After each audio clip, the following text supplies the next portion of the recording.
Auzubillahi minash-shaytanir-rajim. Bismillahir-rahmanir-rahim. Qul huwallahu ahad, Allahus samad, lam yalid wa lam yulad wa lam yakul lahu kufuwan ahad. So, welcome you all, the participant and the resource person, Professor Zijin, Professor Chong, to be here at the fourth day of the workshop. We are very thankful to our honorable speakers for spare their so much time with us and deliver some technical talk related to the software requirement modeling engineering there. So we begin our session, and now I hand over the mic to Professor Zijin to start the workshop. Okay, good morning, and we can start the workshop of today. The first part will be delivered by Professor Xiaohong Chen. Please, Xiaohong. Yeah, good morning. Sorry, wait.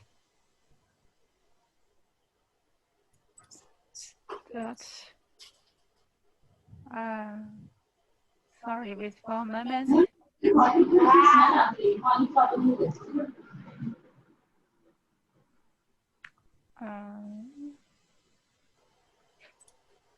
Sorry, something wrong with my computer. 不能播放了。那不能播放了。为啥？不知道，它显示到另外一个屏幕上去了。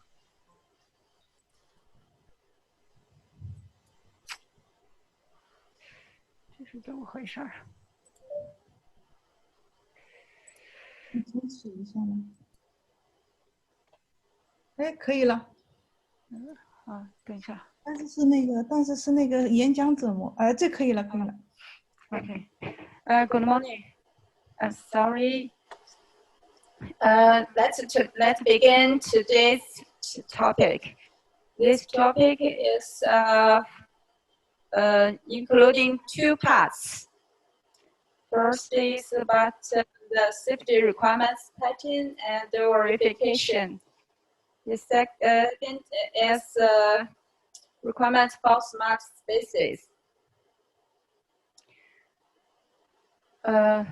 I will start with the first section, automating the consistency verification of safety requirements for railway interlocking systems.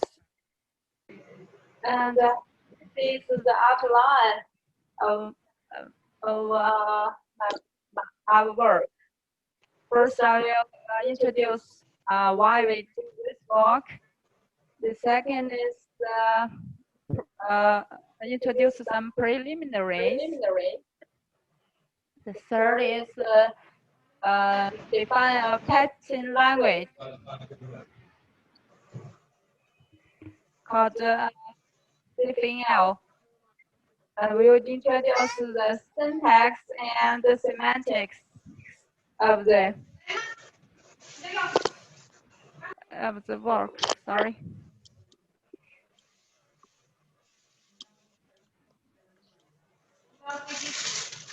The third is then based on this Python language, we'll analyze the M70-based verification of the safety requirements. And another entity called static entities. Then we introduce our evaluation about the work, and then we make a conclusion. First is,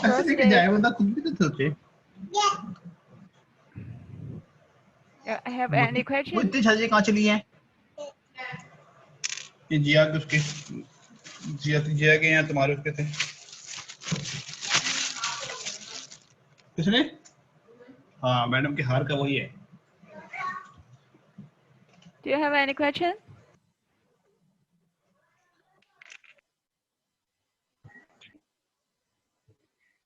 Okay. We'll start with the introduction and the motivation of our work. And this is actually because the rapid development of the high-speed trains, there are an urban transit in China, and as a method that by the end of 2018, run mile edge of high-speed railway in China has exceeded 29,000 kilometers. And it's estimated that by 2020, China's high-speed railway will reach 13,000 kilometers, covering more than 18% of the major cities. And what we working on is the railway interlocking system. It is the core part of the railway systems, and when failure of any component can cause a severe accident, such as collision and derailment. So it is very important to ensure the quality of safety requirements. And this requires systematic work on the inconsistent checking. So we working on the inconsistent checking of the railway interlocking system. Right now in industry, there are 3 ways to express the safety requirements. The first is natural language. Second is the semi-formal language. For example, the UML. We have introduced at the first lecture about the some visual modeling, visual modeling. These models are actually can call the semi-formal language, and the third is formal language, like the state chart model language. And they have different advantage and disadvantage. For natural language, it is easy to express because everyone speaks natural language, but it has but it's difficult.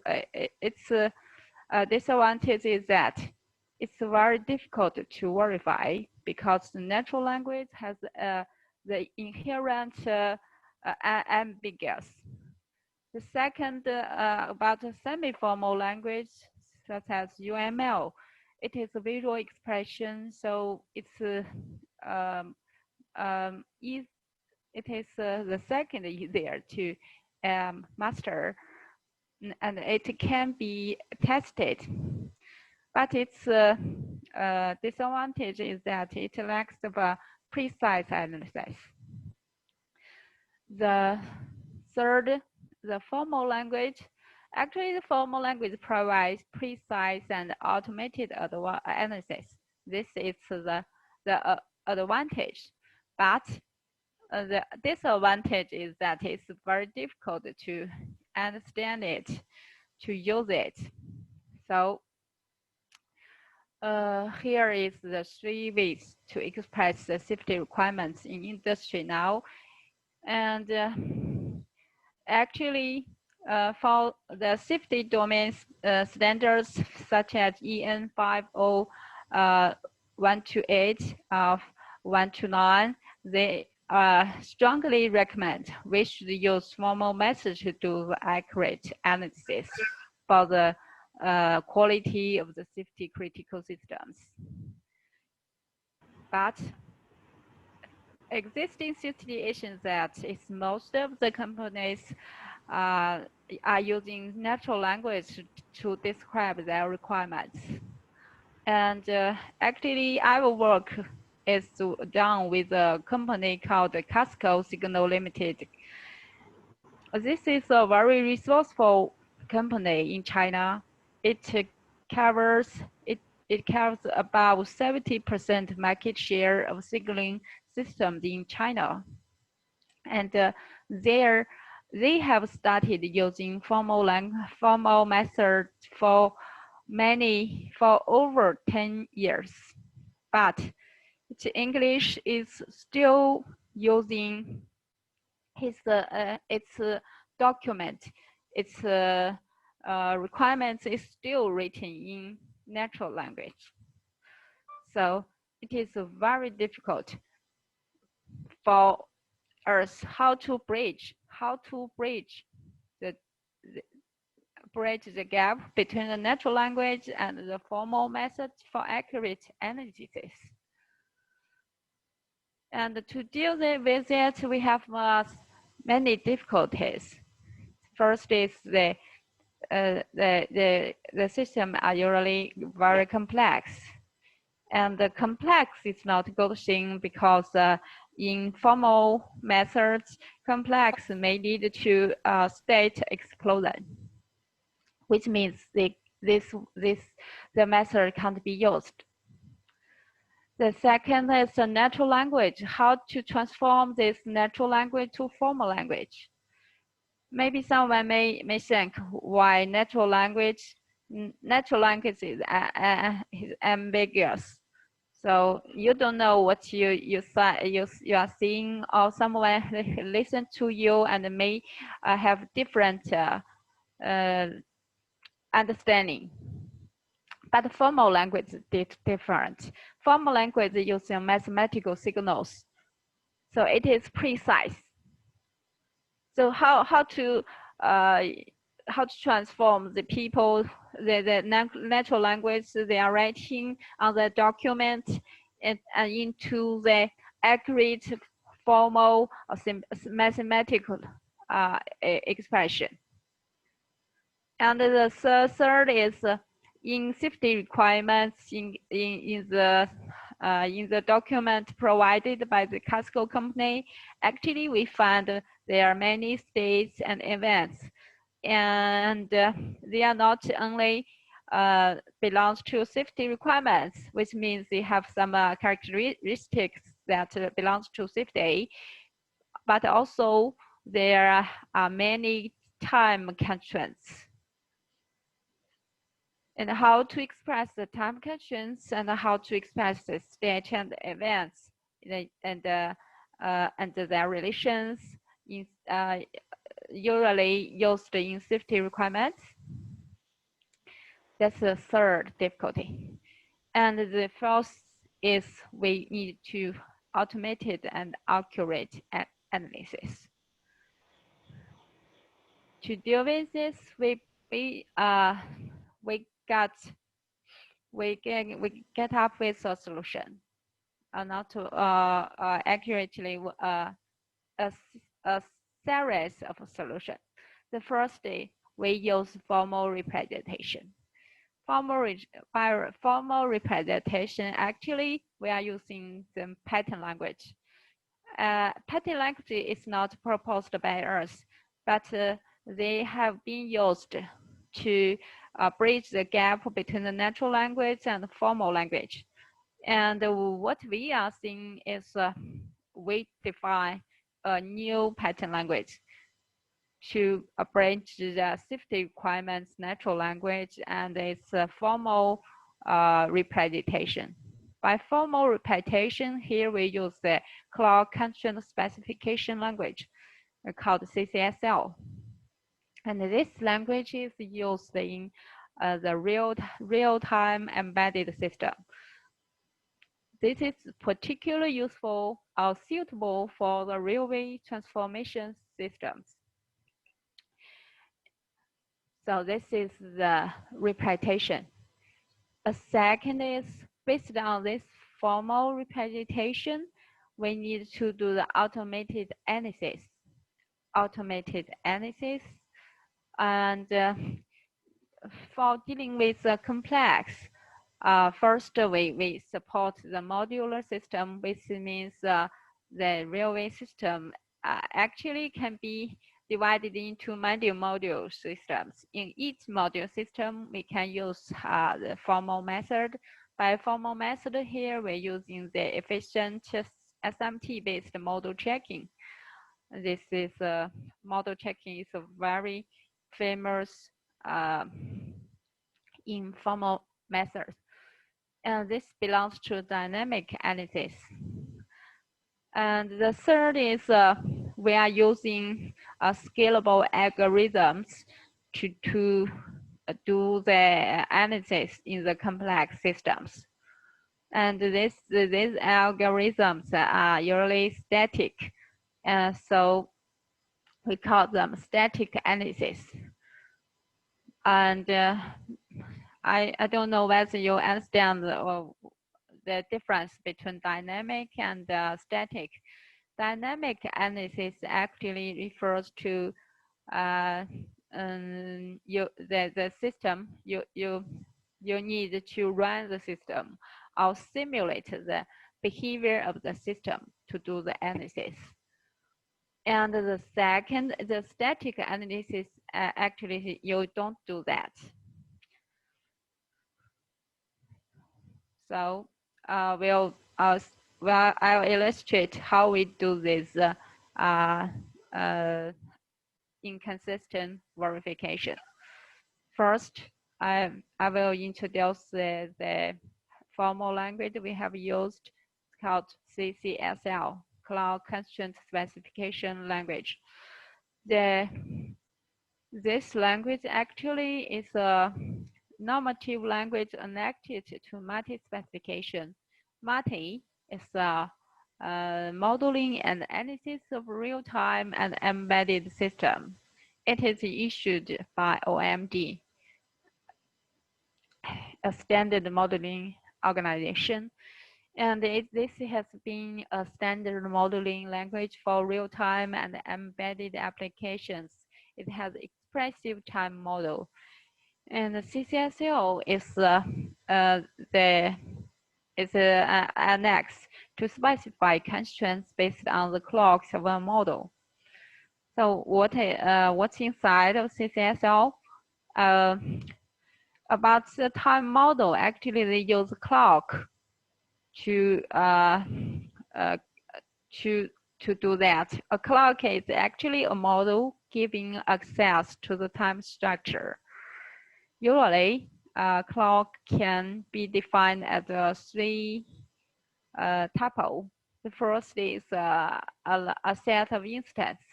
It's just let's say this diagram. What means an instant, which means a time point. You can understand a time point. At some point, something happens. This is a time point, and this is also a time point. These are instants. The second is the strict precedence, which means that there are relations, there's order relation on this instance. And this instance, which means the first instance is before the second instance and before the third instance. And U is a time unit. Time unit because you have a second, milliseconds, etc. So their clock is actually a set of time points and their relations. So in fact, they are discrete. And to express all the instances in a clock, actually they are not continuous. They are discrete, as I just said. And to describe each instance, we use a unified notation. First, this is first instance. We call it C1, C2, C3. This is how we describe a clock C and its instances. And actually, in between instances, there are many relations.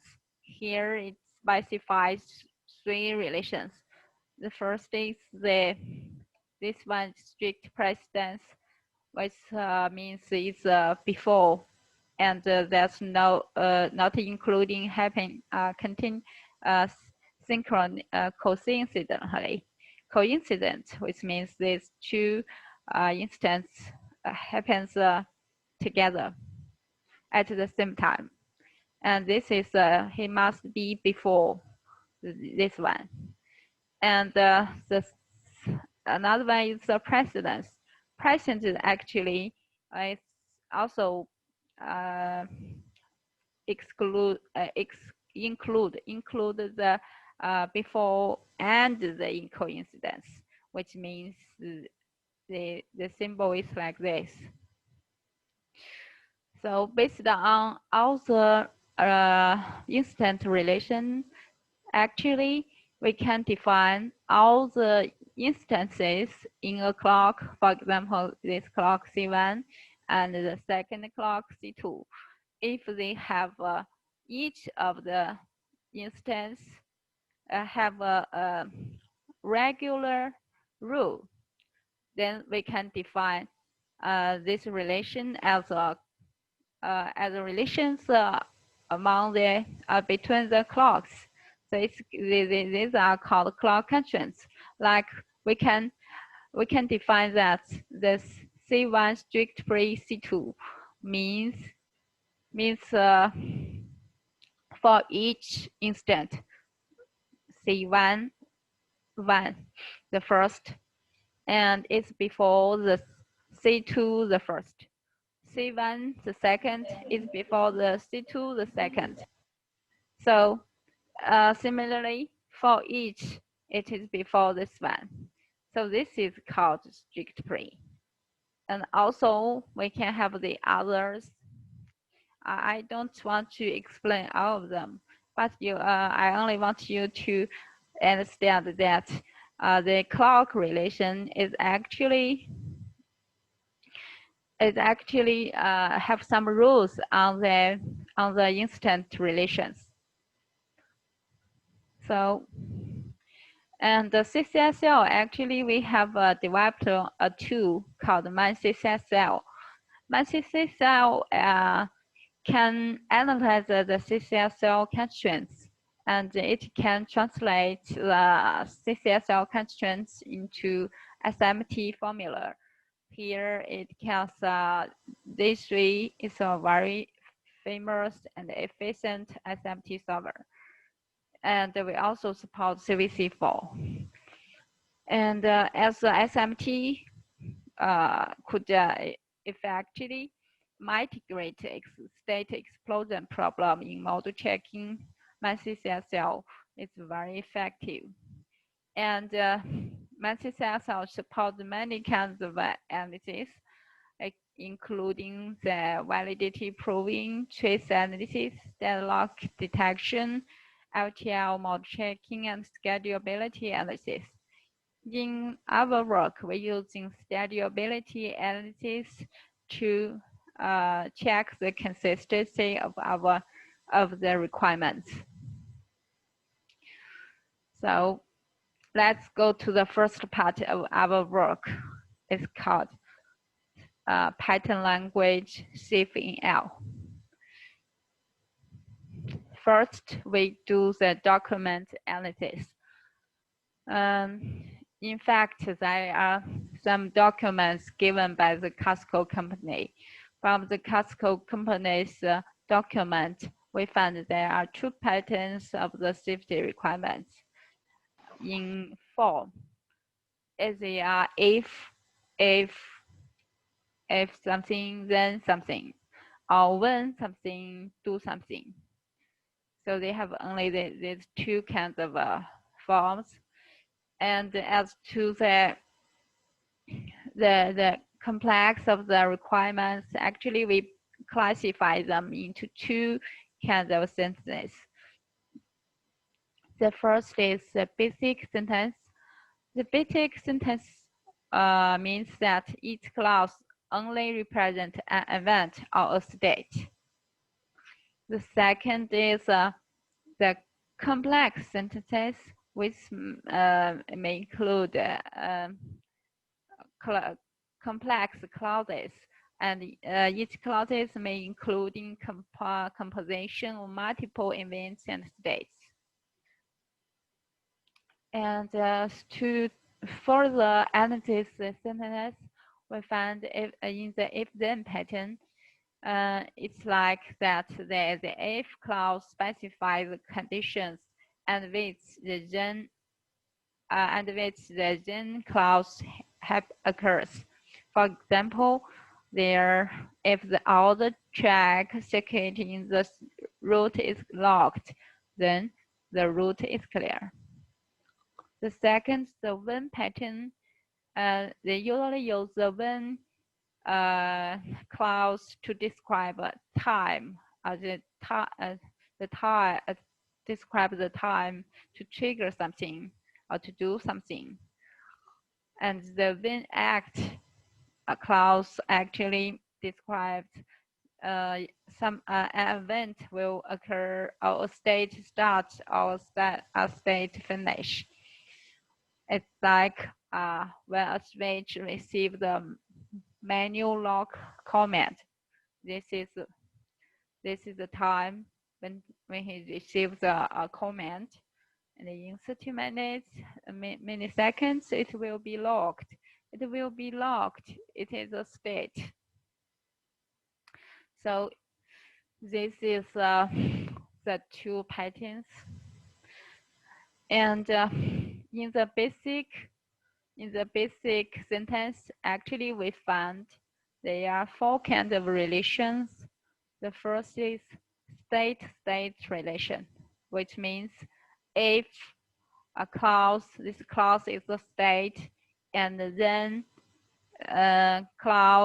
this clause is also state. Like we found a state-state relation also have two types. The first is if state, then state. And the second is if state, then not state, specifying that if object 1 is in state 1, then object 2 can't be in state 2. So like this example, if the root satisfies the excitation check condition, the root locked condition. Okay, the root satisfies some condition. Okay, then the conflicting roots must not satisfy this condition. Not satisfy, not in the state, in a new state. So this is a state-state relation.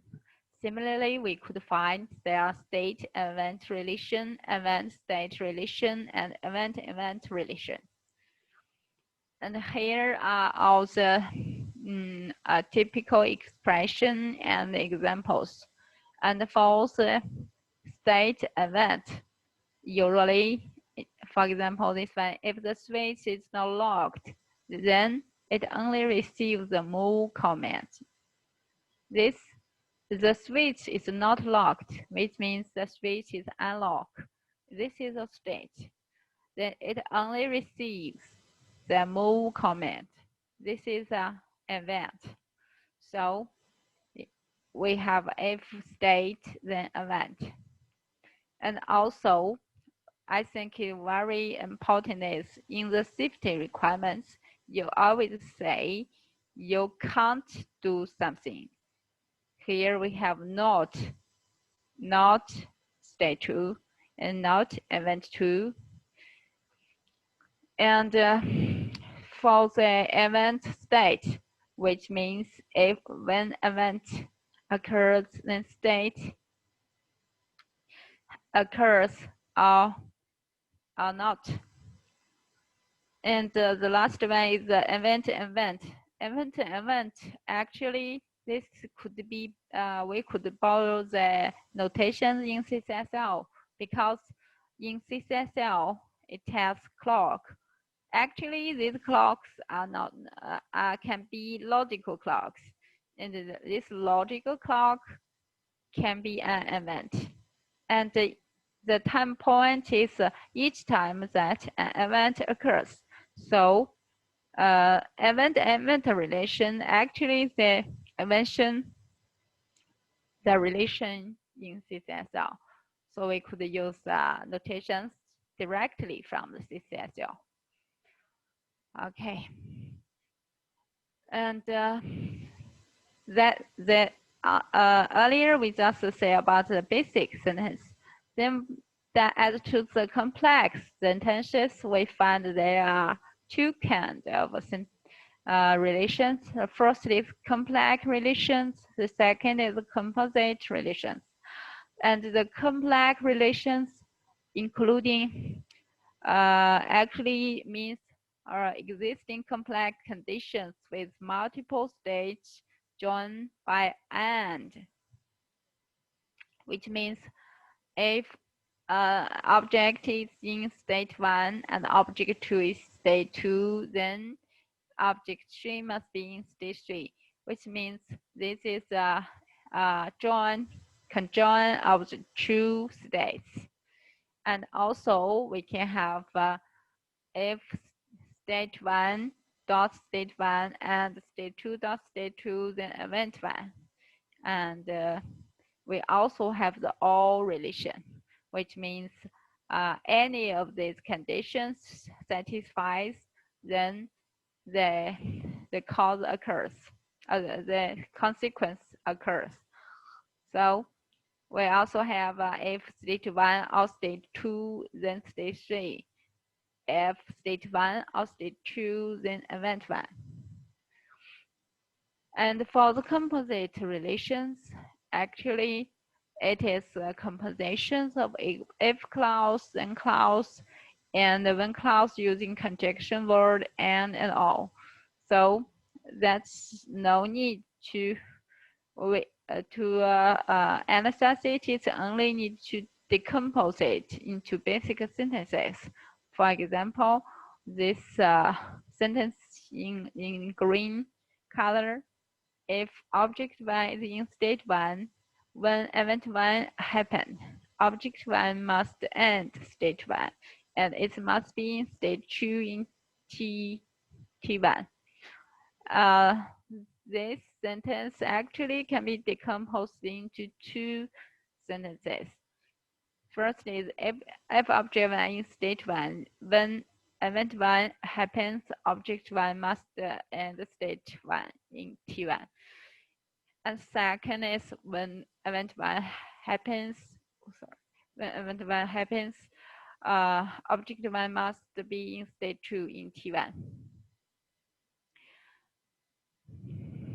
Okay, based on this analysis, we design the syntax of the Cfel. First, we define keywords for each expression in basic expression, which means for if object 1 state 1, then object 2 is in state 2. This actually means state 1 state 1 implies the state 2. So we define a keyword imply to express the relations between these two states. So we can define this as state 1 implies state 2. And the second is if state 1 then not state 2. Which means that the state 1 excludes the happening of state 2. So we define a keyword exclude to express the relations between two states. So we define it as state 1 excludes state 2. And for these complex sentences, we also define and or keywords to express the intersection or union of the states. So to finally to define all the keywords for each typical expressions, actually we got this table. We got for state, we have imply, exclude, intersect, and all. And all actually they are for composite, for complex sentences. And state, event, event state and event relations. So, and to support the edit, we define this syntax in Xtext. In Xtext, you can just write down your grammar, and it will directly just produce an editor for you. So that's very convenient. And it also have a specific grammar to write the syntax. Here we don't need you to understand why we write this. It's only that we use this to define the syntax of Cfel.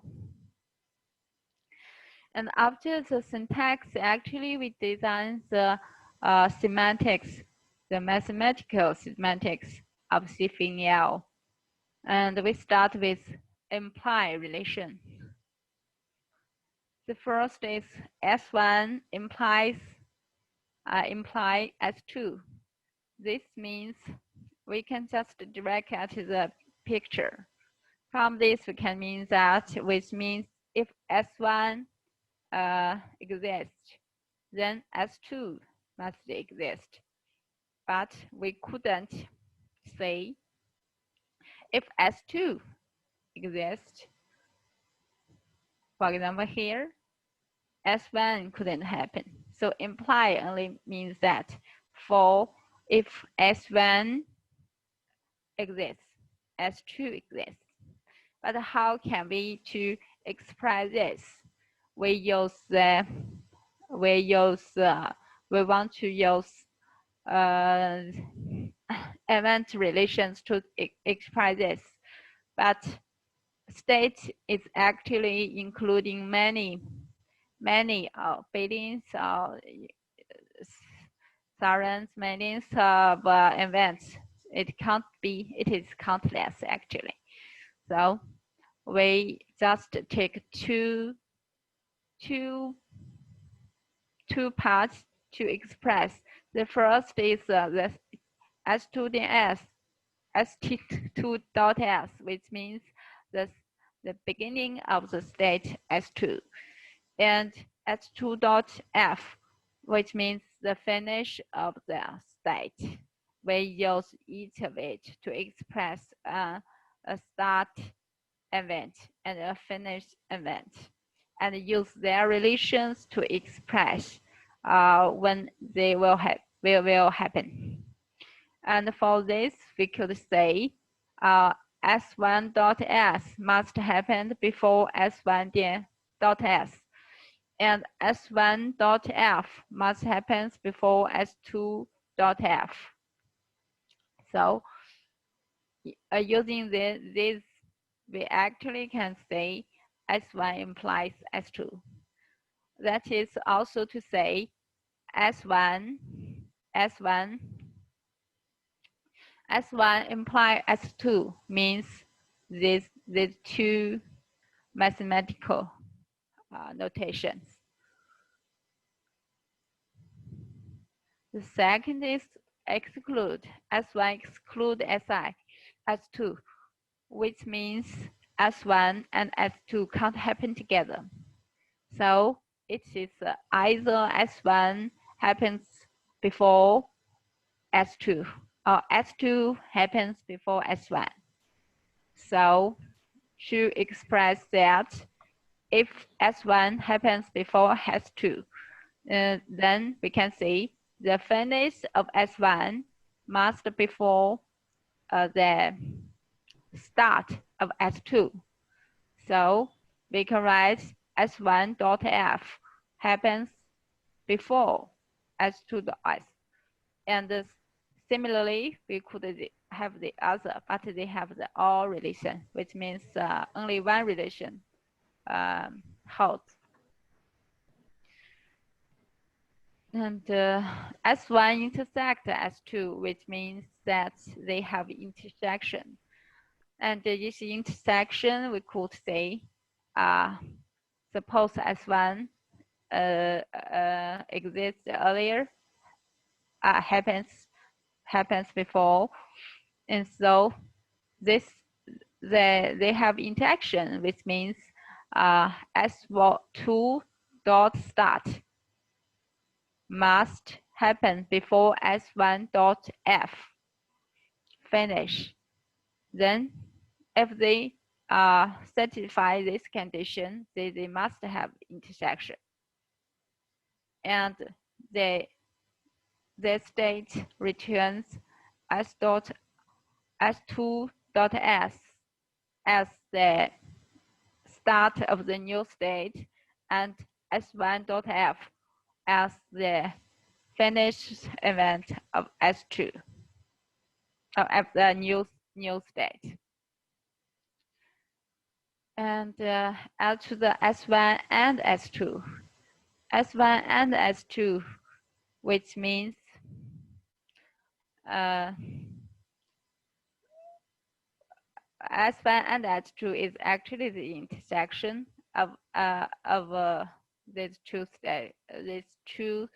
The S2 or S2 is actually the union of S1 and S2. By union, we mean that if each event belongs to S1 or S2, then it belongs to S1 and it belongs to the new state S, which means S equals S1 or S2.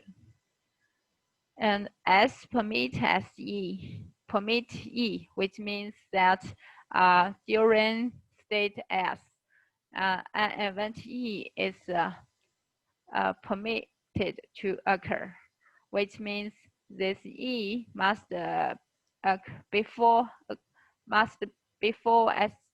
as the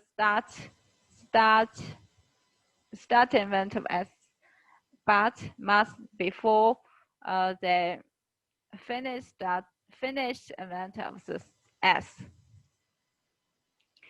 And disallow E, which means the E is not allowed to happen during S dot S and S dot F, which means S may occur here before the S dot S or after S dot F.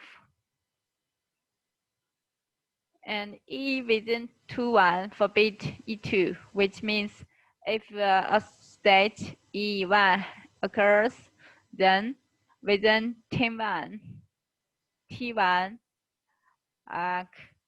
T1, and E2 is not allowed to occur, which means E2 must after this event. So we got E1 plus T1 it's before E2.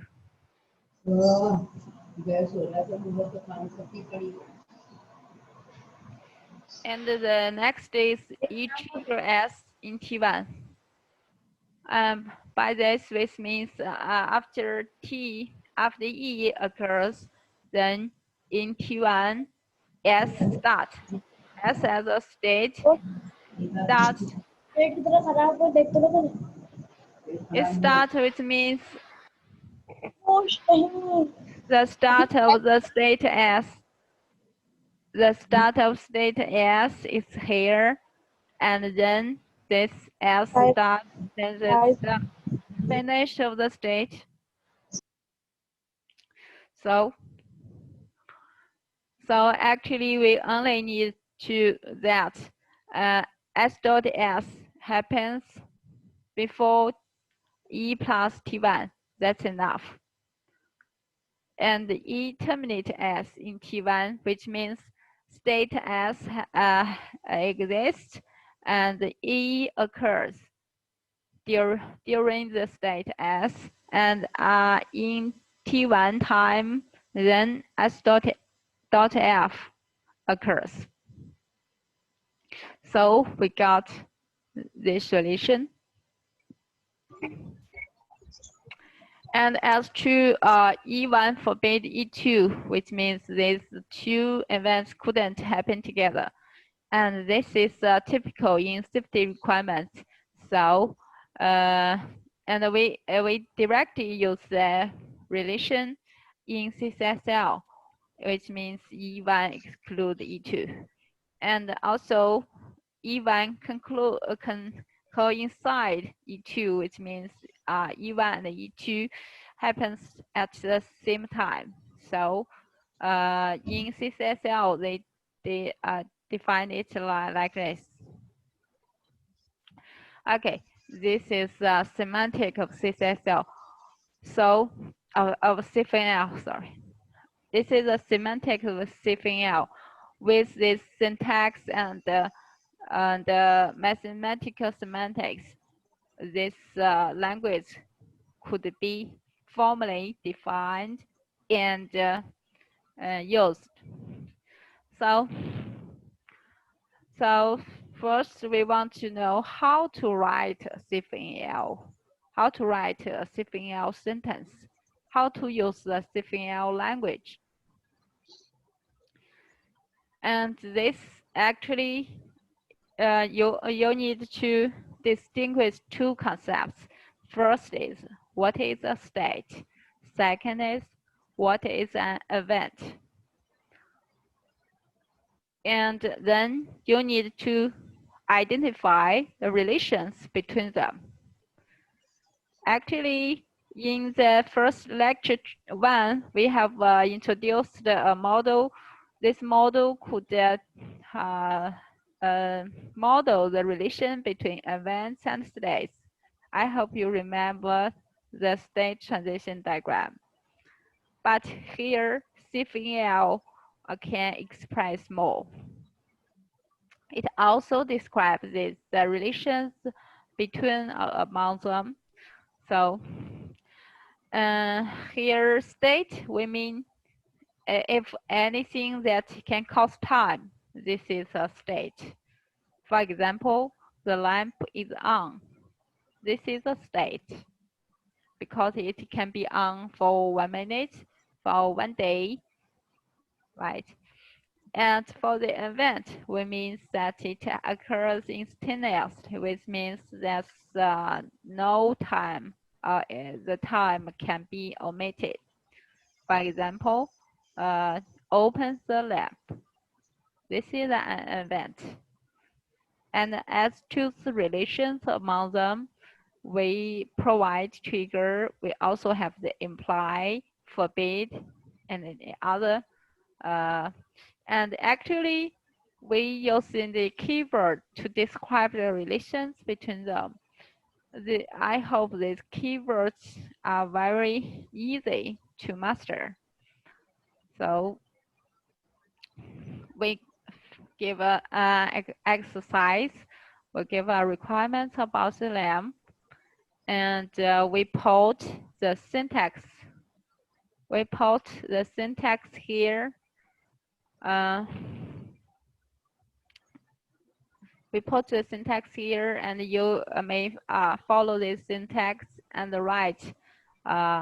First, you need to identify what is event, what is the state, and what's the relation between them. I will give you some minutes. You can try to figure it out.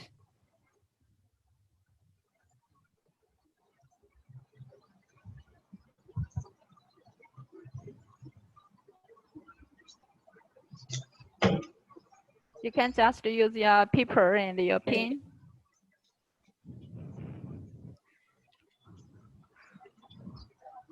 Try to use this syntax to describe the relations in on the left.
Anyone finished?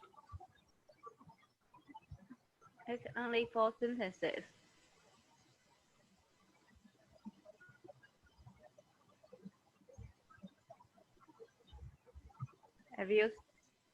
Have you identified which is the state, which is the event?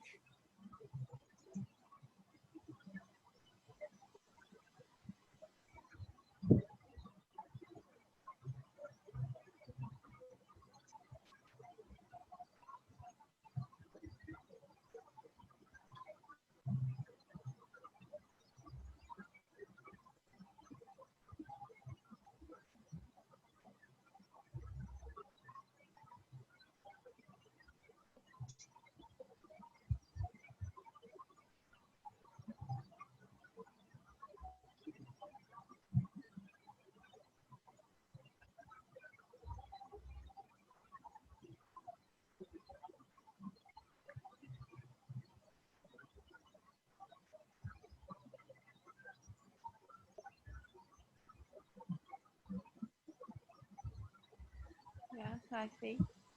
One slide, I think.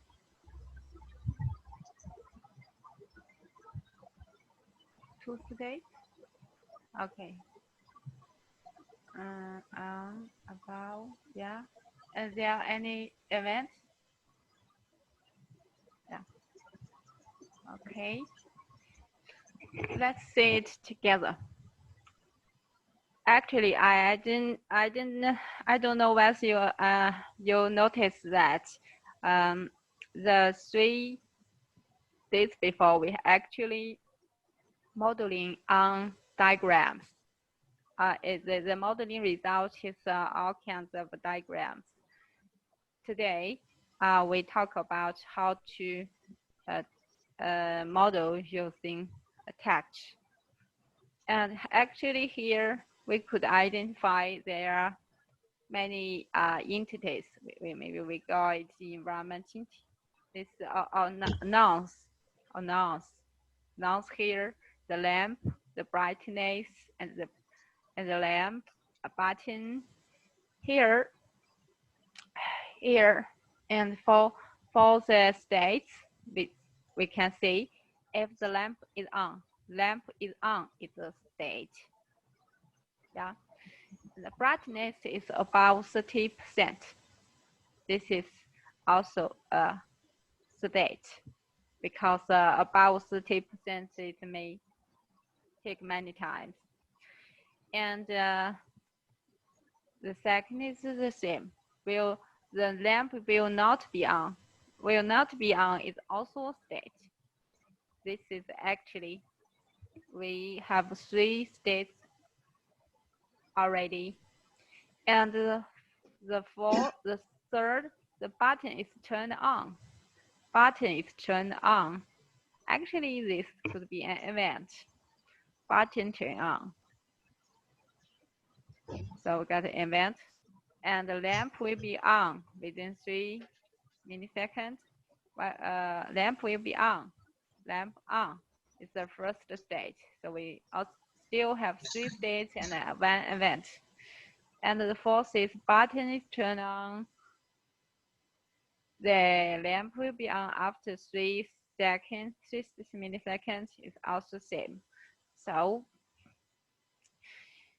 we identify the states and the events here. Then the first, if state, then state, right? If state, then state. This is a typical expression. So we get state is imply lamp on implies brightness above 30%. And the second is the lamp brightness is above 30, then the lamp will not be on. Then we can it is if state, then not state. So this is exclude the then bright above 30%, exclude lamp on. So we can have the second exclude. So actually here, lamp, you can have your own notation. In our notation, we have lamp dot on means the entity lamp is in the state on, implies brightness dot above 30, imply exclude, and the third is turn on is an event. Event triggers lamp on in 3. And the fourth is the button turn on within 3 forbid lamp on .s. Why they are different? Because this is within 3 milliseconds.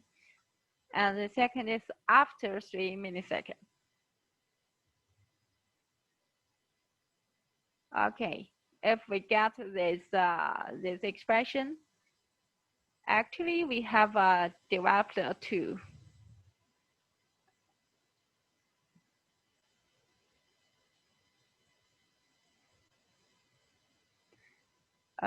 Sorry, I in the chat room I see a room, a button is on. It's an event. I think button on is a state, and open open button can be an event.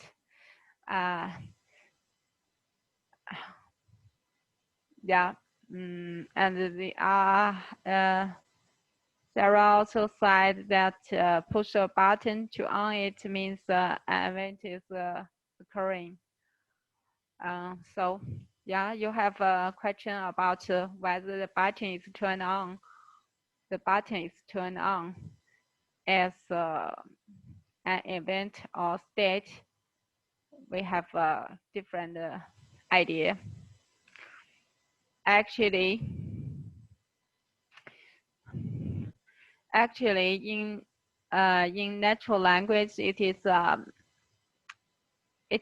difficult to identify, because if you say the sentence like this, if the button is turned on, actually, we always say that the button to turn or you press. Actually, this is we want to mean if press the button. If the button is pressed, because you want to, if the button is pressed, it's not a state. It's turned on with I want to express that this is not by someone. We know that button is not on is not a state. Turn. Oh yeah. I see. Yeah. So the tricky word is turn. Yeah. If the button is turned or this the button is pressed, I think it will be better than turned on. Yeah. So this is an event. Okay, let's go on. If we get these expressions now, we have developed a tool, and now you can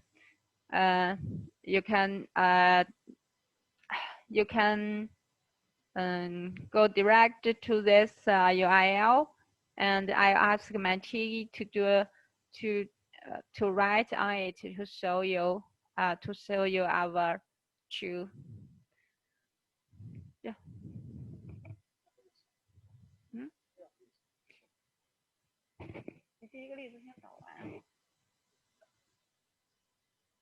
OK， 我先做成，直接来吧。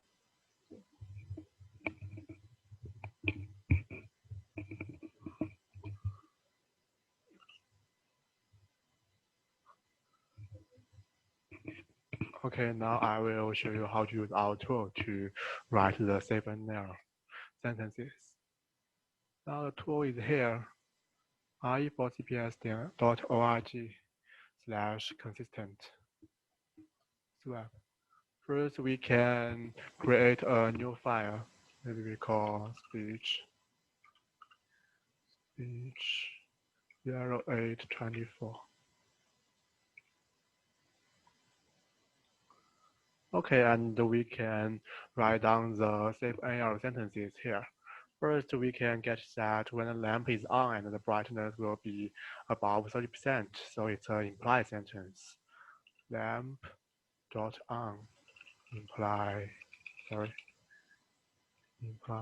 brightness dot above 30%.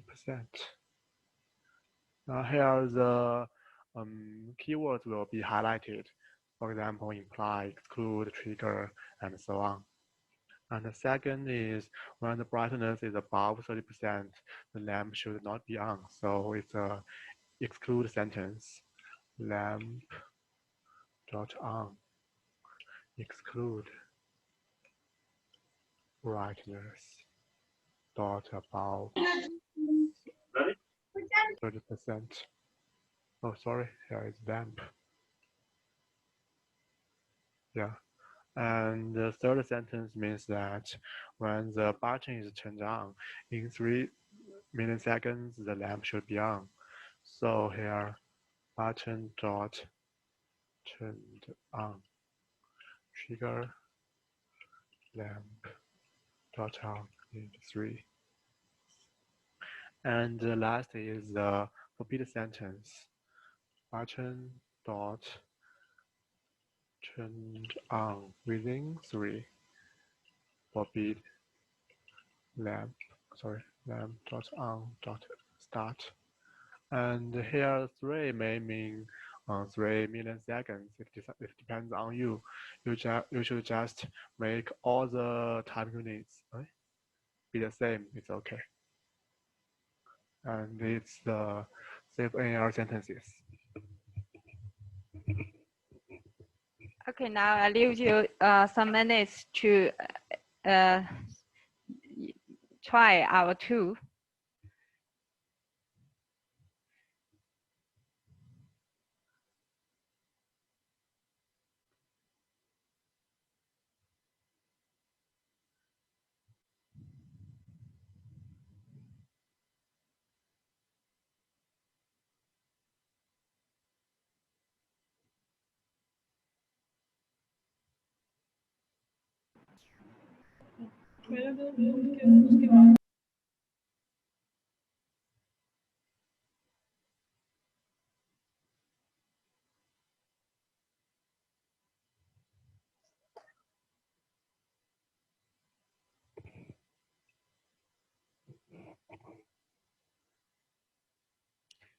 And after you complete this, you can save it to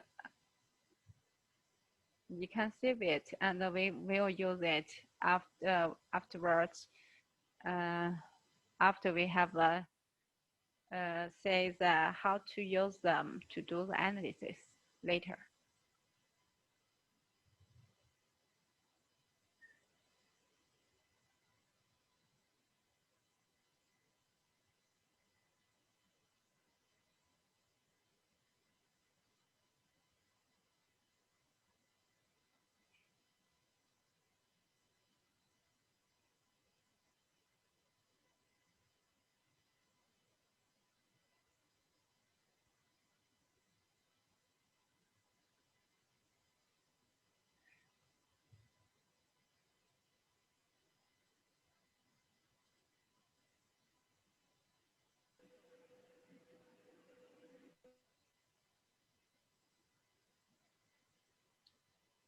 Yeah, this tool can also be used after the workshop. It is open anytime.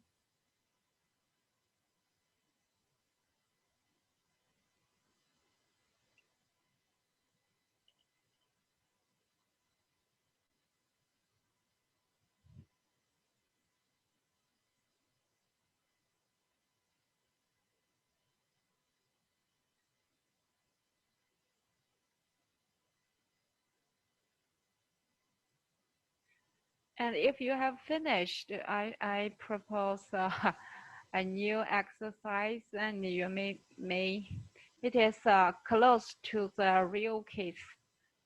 You can try this again.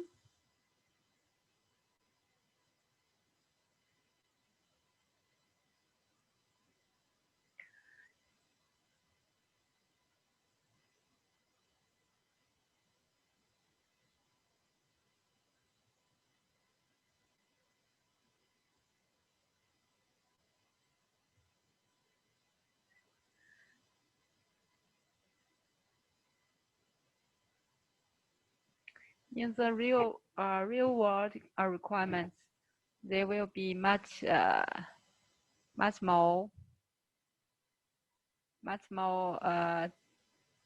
complex.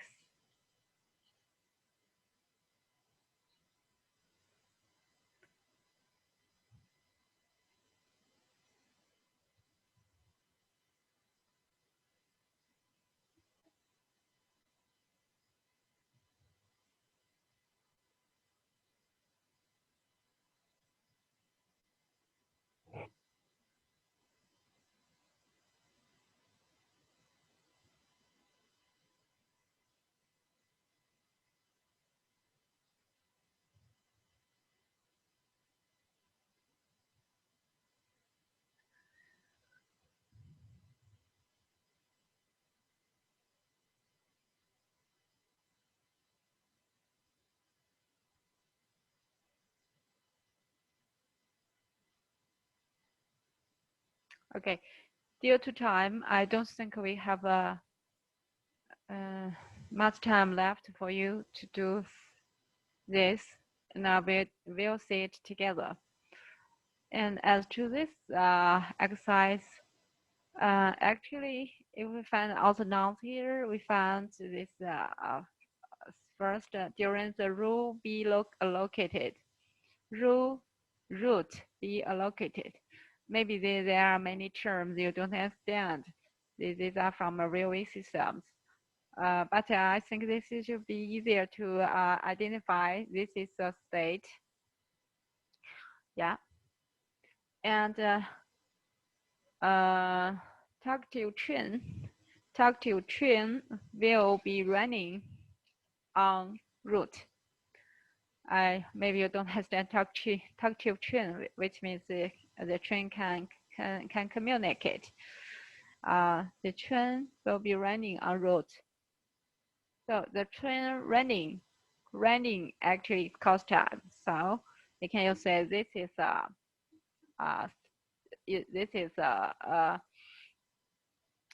state 2. The second is when tactile train starts on the route. That's started. So this can be an event. The route will be allocated. Route will be in 1 second. Route will be allocated so state. Yeah. And the third, if route be allocated, if state, then switch will move. Switch move. This is an event.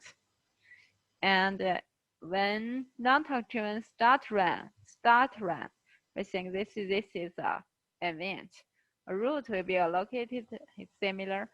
And the next one, tactile run on route. This is a state. Then non-tactile train.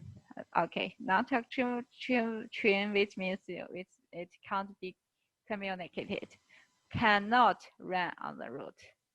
Not run on the route is also a state. And if tactile train, okay, then not run on this state. Okay, this state, not state. So actually, we got all these Cfel sentences. State intersects state, event, trigger state in 1 second.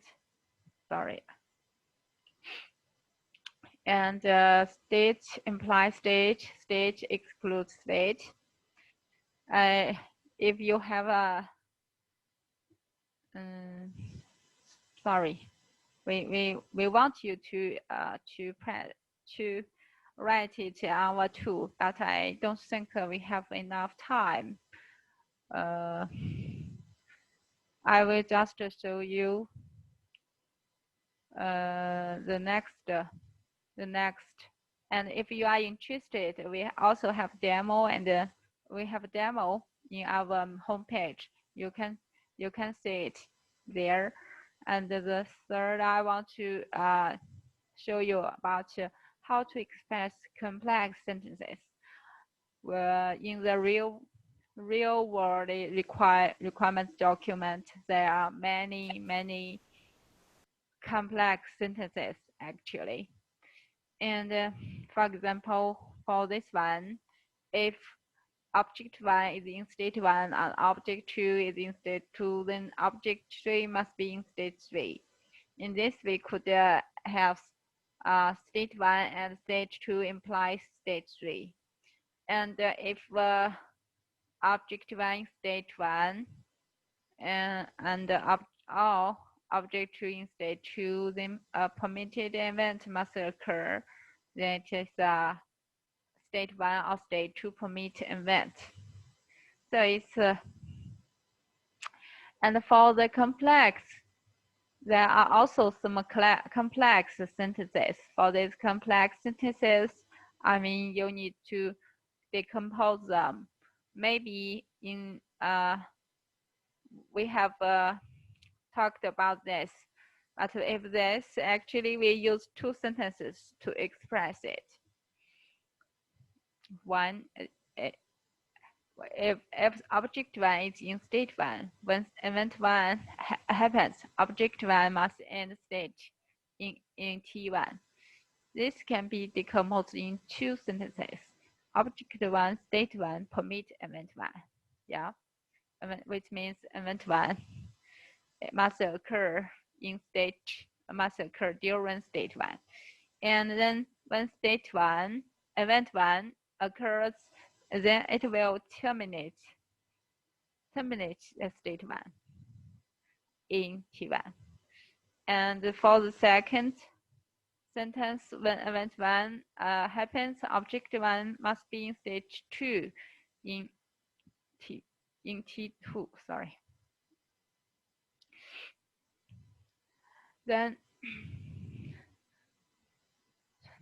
so we also list some of the requirements from the railway system.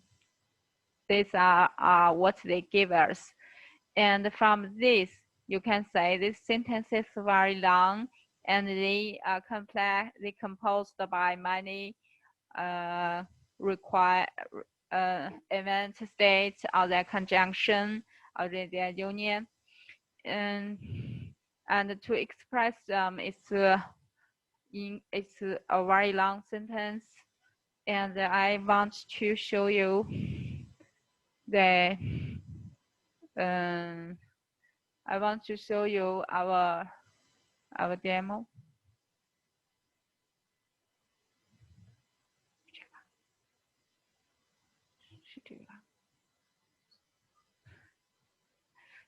First, it's similar. You start a new project, and then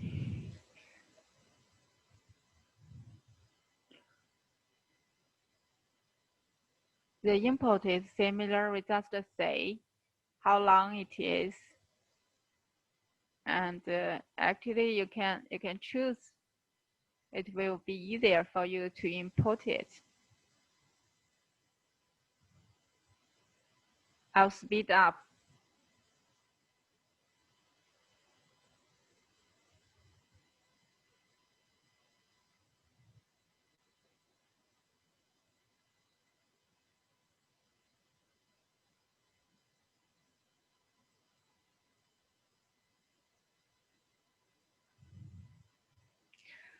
So to do in real world, it is really needed to do such analysis because these are too long.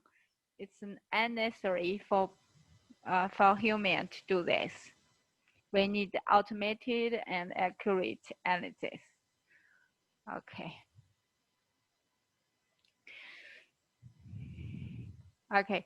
About the demo and the tool, if you are interested, you can see it here by yourself.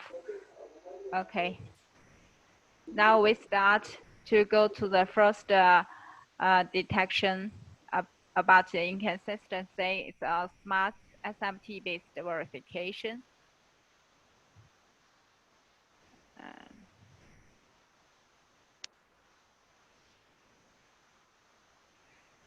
And the SMT-based verification, actually, we have a process. Their process is like this. First, the domain expert writes the safety requirements in Cfel, such that we have done before. And then when our tool will translate the safety requirements documentation to Ccsl, then we get a Ccsl document. Then we translate the Ccsl document to my Ccsl document and use the SMT solver, including these three CVC4. We usually I use these three to and then we got a verification result. And if it's set, which means it is consistent, then we will end the process. And if this returns unset, usually it will give a counterexample, and we return this counterexample to the domain expert for him to rewrite the safety requirement document in Cfel. Let's say it in detail. Actually, this verification is designed using the formal verification. I think maybe most of you don't understand what is formal verification. Here, I explain it. For formal verification, actually you need a formal model. This formal model is usually called the formal specification, but the specification in formal methods is different from requirements engineering. No matter what is called, this is a formal model. You can use it in Primera, or you can use it in Ccsl. And then to verify it means to verify this model satisfies some property.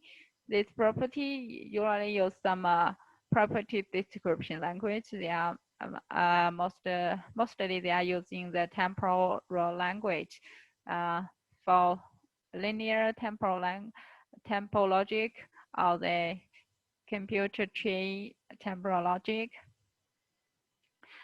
So to do the formal verification, you need to specify all this, which means that you have to get a formal model and you need to know how to express your property. In our case, actually, our model is described by, now it's Cfel, but Cfel couldn't be verified. It's not a formal specification. We need to transform it to Ccsl. And to the property, we need to designate it to something. And here for the consistent checking, we actually, the property we use the scalability analysis in my Ccsl. In my Ccsl, actually, if the constraints are scalable, which means there's a solution for all the constraints, this means that the requirements at least exist one path. So this means they're consistent. So we by this we mean these requirements are consistent. So my Ccsl for the scalability analysis, it returns a set and a schedule. And if it is unset, the unset is returned, which means that all clocks cannot tick, and the current clock constraints, which means that's inconsistency. This is what we do for the property. And the second is the problem is how to transform the Cfel to Ccsl. And actually, you can think about, okay, for each Cfel sentence, we can directly transform this sentence to Ccsl because we have already transform each state into two events, the start events and the finish events. However, the start events and the finish events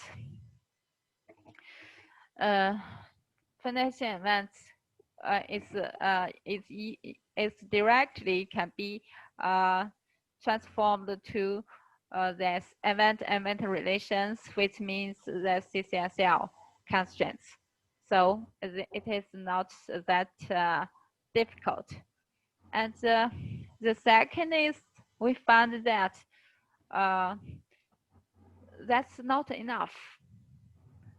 Why is it not enough? Because from the whole document we found something else. What kind of things? For the whole document we found, first is there are some conflicting events, and if we do not find these conflicting or specify these conflicting events, there will be something wrong. For example, we have found that there's a locked command and unlocked command. Locked and unlocked, these are analysis, and they have to identify the finding of these conflicting events. We use the antisense prefixes, for example, the n, anti, to find them. That is the first important thing. The second important thing is actually the whole document may include many states, but these states may be conflicting, which means these states couldn't happen together. But this is not specified in each Cfel sentences, because if you have many states, you can see that. But this is actually the domain knowledge. For example, for this, the switch dot position is at normal or at reverse. These are if you are at normal, then you can't be at reverse. But this belongs to domain knowledge. And if you are writing requirements, you don't think about it, and you don't specify it, but it will influence the verification result. So we think out two ways to find the conflicting states. The first is we find the same object, the same entity. For example, for the switch, for the light, for the lamp, if it is on, then it will be not off. So for one entity, we find the exclusive states. We think in this one object one entity could only in one state at one time. So we must specify the exclude the relation between them. This is directly from the whole process. The second way is we find it, because we just said this is domain knowledge. So, and when you think about domain knowledge, actually we have built a domain environment ontology, remember? And in the domain environment ontology for the lamp, may you have like this diagram. Then you can see there are two states, on and off. And if you talk about the lamp, then you can see, okay, on and off is excluded. The lamp is only in on state or off state for at the same time. It can only in one state.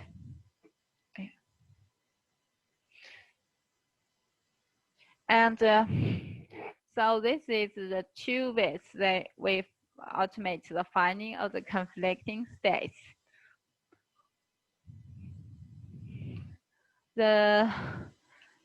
After all this translation, we also need another transformation. This transformation is actually from Ccsl to MyCcsl, because in MyCcsl2, it only supports some core cloud constraints. And so we need to transform all these constraints to what the MyCcsl support. So after all this, actually, we can do the verification.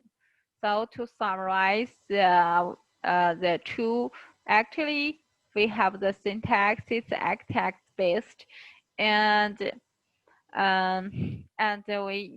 we got the knowledge-based events and state analysis and the rule-based transformation, and then we got the MyCcsl-based analysis. And now we can use the exercise to show you our check result. I'll ask the TA to perform the two. Let's see here. No, this one. And if you have finished, you can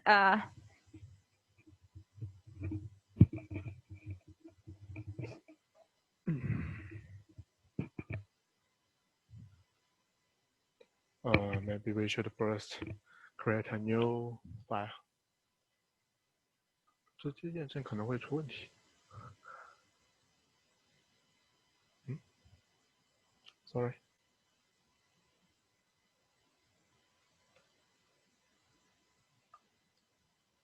And we can click on the choose Ccsl button here.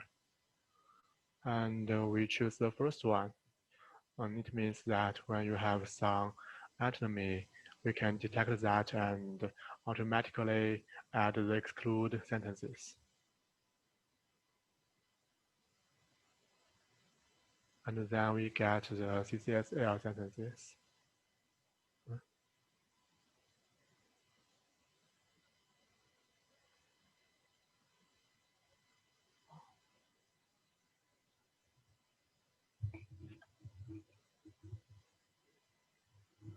Okay, and we can check the schedulability of the Ccsl sentences. We can click on the check and click on the MyCcsl check. We input a timeout, for example, 1000 and a bound. The bound may be 10 or 20. If you make it too large, it will cost a lot of time. So here we make bound be 10, and we click on the confirm. Use that. And we get the result.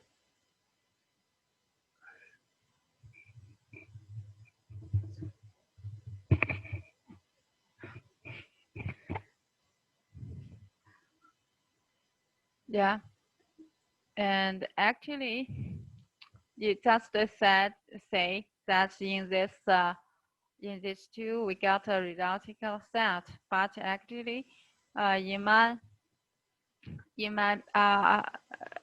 page you can see it is asset. Asset means there's inconsistency here. Why? Why do you have this? That's because we have here we have bound. Why do we have bound? I will explain it later. And if you have different bounds, then the result may different. Usually the bound is 70. 70. We have done a series of experiments to show that. And also we have the other the other truth and demos. And I only want to show you the real cases from the real railway systems. Actually, they give us two cases. One cases is set and one is inconsistent. And for the case one, actually the safety requirements in natural language is 70, and in Cfel it's 20. And so domain analysis, we add one event pair and 4 state pairs, and when we transform to Ccsl, it's 126. Sorry, and 26. And when we verify with these 3 sets, which means it's consistent. While the second case is 13 Cfel and 124 Ccsl, and the result is inconsistent. And I want to show you the process, the demo SMT based.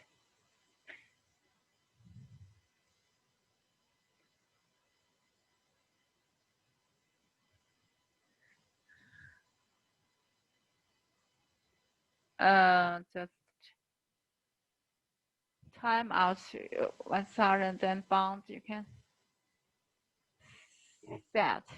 Yeah, this is the set. So all the process is automated, and is automated. It may be very quick. Next, I want to show you our next solution is about it's about the static analysis. Let's see. Static analysis. Actually, we will do the verification. We found many problems. As I just said, maybe first there's bound. Why do we need to set bound there? That's one question, because Ccsl constraints, if you state them in a state, you find that some of the constraints may be infinite state. For example, the strict free. This is a strict free. It has infinite states.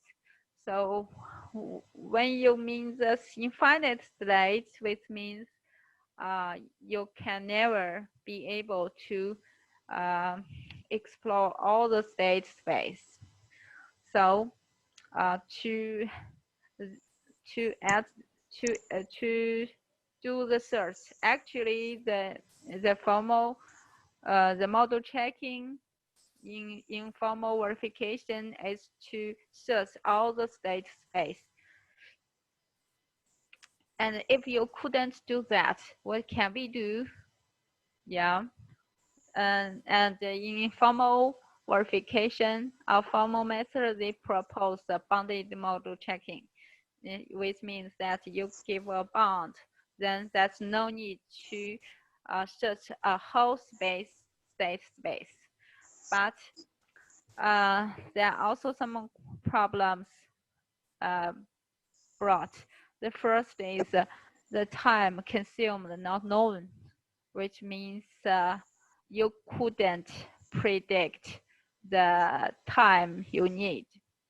And maybe this only 3 constraints, but it will cost man 2 days. Maybe it's 100 constraints, but it may be only in a few seconds. That depends on the state space of it, and not on the number of the constraints. The second is sometimes there's no result. The return is unknown. And all this is actually the problem state space. The state space, if we couldn't traverse all the state space, so what can we do? Here, we want to the second step is to find a scalable algorithm. For scalable algorithm, we propose a two-layer static analysis approach. And so that this we can also trace the inconsistencies back to the original Cfel requirement document. And at the Cfel layer, actually, we use pre-defined conflict patterns to filter out behavior conflicts. The second is at the Ccsl layer. On this layer, we transform the Ccsl constraint to a clock correlated graph.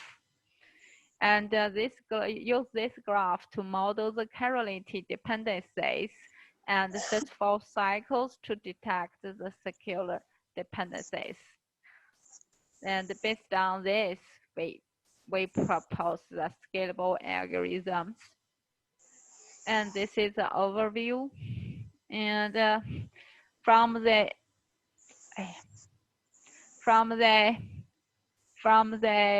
Cfel document, first we use a predefined the conflict pattern to do the pattern matching. And if this can be matched with the Cfel pairs, then it will return to the requirement engineers to say that, okay, these Cfel are inconsistent. You need to delete one or rewrite them.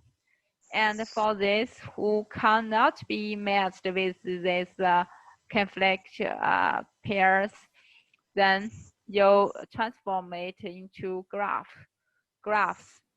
We got the CCG correlated clock graph. For short, we call it CCG. And for this CCG, actually, we could choose search on this diagram. And if there's a circle, we think that's a secular dependency. So actually, secular dependency is a kind of inconsistency. And there are cycles. If there are cycles in CCG, then we think that's inconsistent. And we need to locate this inconsistency in Cfel sentences and return it back to the requirement engineers. So that's what we have. We want to do. To start with is the Cfel level detection. Cfel level, we define conflict patterns in Cfel. These patterns is natural because if you have state implied state, but the other patterns may say, okay, state one exclude state two. So these are very likely to be conflict. And also we have the other 5 conflict patterns. And also, in order to make sure that they are conflict, we use the SMT-based verification to verify it, and we find that they are unset. And if you, of course, maybe in the real, in the verification, we could continually to find new conflict patterns. That's okay. We don't need to define a complete conflict pattern to show to show people that everything is okay. And to do the conflict filtering, actually, we define a conflict pattern-based filter algorithm. It is just to do the match, and the complexity is very low. And as to the Ccsl layer, actually we have a lot of to do. The first is the first step is to transform Ccsl constraints into a graph. This is the first thing. The second thing is based on this graph, how can we define the properties? The third is according to these properties, how can we detect it? We use the diagram-based search. And the fourth problem is how, if we have found the minimal inconsistent set in Ccsl, how can we trace it back to the Cfel? We'll solve them one by one. The first is we need to define this clock into a graph.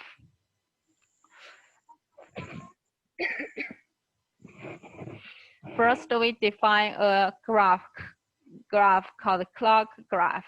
This clock graph is actually to accommodate the Ccsl specification. We use it to express the clock, and their relation. So it's just like a graph like this. This for each node, there's a clock. And for the edge, we provide many different edges.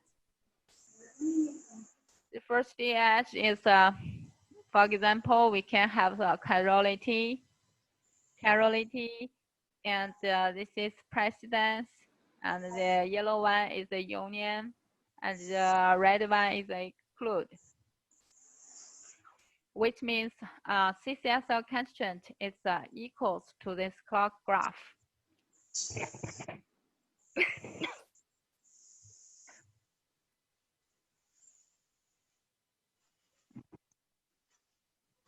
And based on this, we define a new graph. It's called a chirality clock graph. The chirality clock graph only include two kinds of relations. The first, chirality relation and the precedence relation, which means we have this chirality and we have this precedence. And as for this, these are clocks, and then the problem will be turned to how to constructing the CCGs. How to constructing? We got the Cfel to Ccsl, from Ccsl to clock graph, and how can we transform the clock graph to CCG? Which means like this. We have a lot of clock constraints, but we need to press their chirality or precedence relation. Actually, for each of the clock constraints, we try to find how can this be transformed to the clock to the chirality or precedent constraints. And we find 7 rules here to express them. And also we use the SMT-based verification to verify it and find it is there.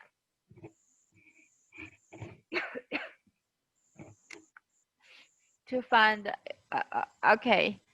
to automatically prove that this is correct. But here we need to note that this is only a sufficient condition, which means if this happens, then this must be occurs, but we couldn't. This is not a necessary condition, so it couldn't turn back. This is how we transform the Cg to Ccg. And then based on the Ccg, let's define how can we find the inconsistencies. Inconsistency here will mean the logical conflicts. We give a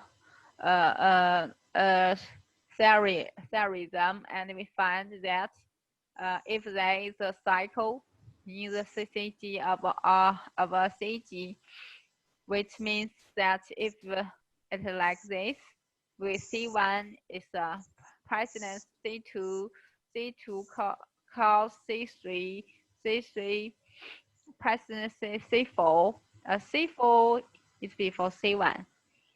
Then there will be a cycle here, and this cycle may be very long, may be very short. It involves only 2 clocks. And whenever you have a cycle here, there must be an inconsistency. And we have proved that. So the inconsistency will be turned into a diagram search problem. So by detecting secular dependencies based on the Ccg, actually it's to find if there are circles here. And we use the depth first traverse algorithm to provide efficiency. Actually, we provide proving strategies. We find that if for any of the node, if it has no predecessor, then there's no need to consider this kind of node, because you want to cycle. In a cycle, everyone has a predecessor or successor. So that's, we can put all this, cut this all out, cut this, then it will be less left. So it will be much easier for you to find it. Okay, now let's go to the last question we need to answer. That is, if we have found a cycle, but this cycle is the smallest, how can we locating back? How can we know the corresponding Cfel? Why we can't directly go back to Cfel? That's a reason, because Ccsl constraint and Ccg, the chirality constraint in Ccg is not 1-to-1. It's many to many. And we can see that there are, for example, in this table, and you can say this is Cfel, this is the chirality constraint in Ccg, and if they for the same constraints, they may in the in many Cfel sentences, and so it can't be directly go back, and well, that means if only one chirality constraint in the Ccg cycles, that can't tell you from which Cfel sentence it comes from. So we need more information to find more information to locate the Cfel. how can we do this? How can we find more information? Okay, let's look at this picture. First, we find a cycle here. There are only two clocks and their relation, but we find if there is a if there is a state, because a state you can't separate it. The state is a complete whole. So if we got root dot allocated dot s, we must include root allocated dot f. So we can put the root allocated dot f in. And also we find this is a kind of which means we must put all the state events in. The second reason is that if one event is here, and we think the precursor closer of the clock is in the cycle 2, which means if we got this, we want this to happen, and you must got this this must be happen. So this is the second rule, that we pull more clocks and more clock constraints in. This is this rule is the precursor closer of the clock in cycle.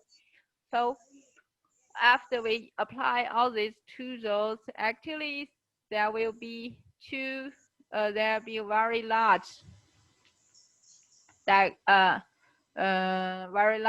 very many information here. And from this information, it will be more easier for us to consider which Cfel sentences are here. So we also get an algorithm for finding all the related clock constraints, and we put them in our static analysis. Now I ask Manti to show you our tool.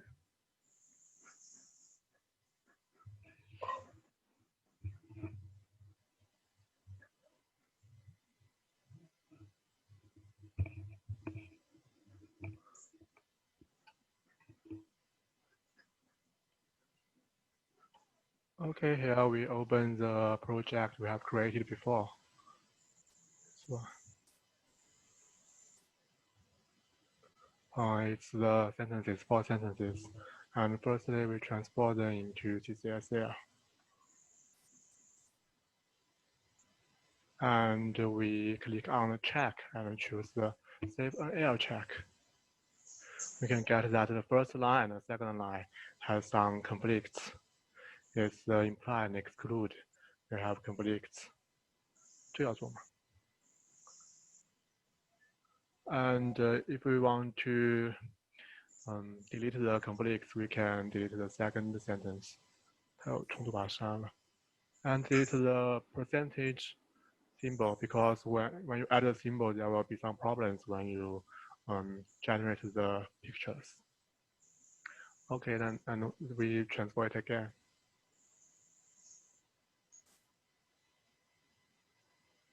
Then we can conduct the Cfel check. Now there are no error, and we can conduct the Ccsl check. We can get many graphs. Here the clock graph and the cos clock graph, the circle dependence, and the R equals clock graph.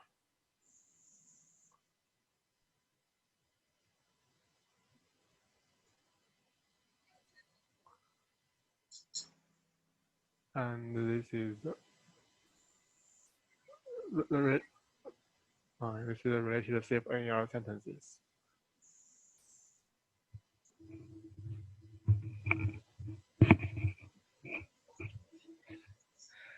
So this is our true.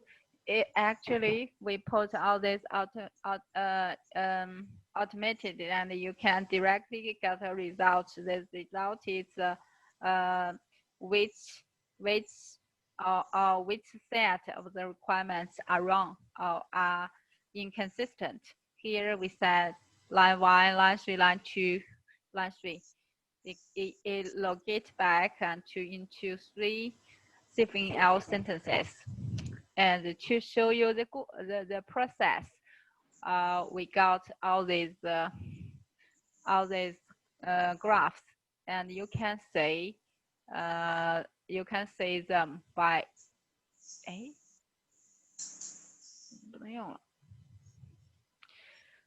okay. Let's say, and we also provide the other analysis. If you are interested, you can see at our demo, and I want to show you the stack analysis, the interlocking system.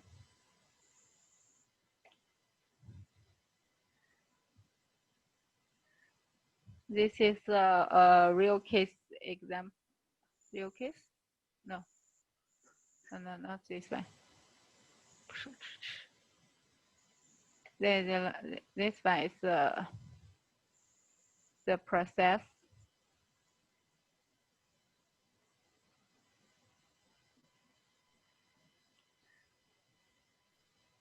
Okay.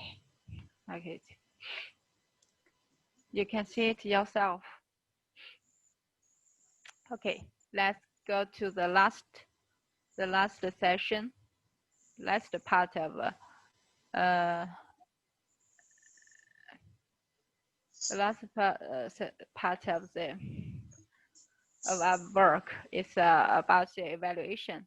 Actually, the evaluation, we have 3 questions to answer these 3 questions. The first is, what is the role of each detection approach? Can the detection as a Cfel layer can be replaced by that of the Ccsl layer or the other of the SMT based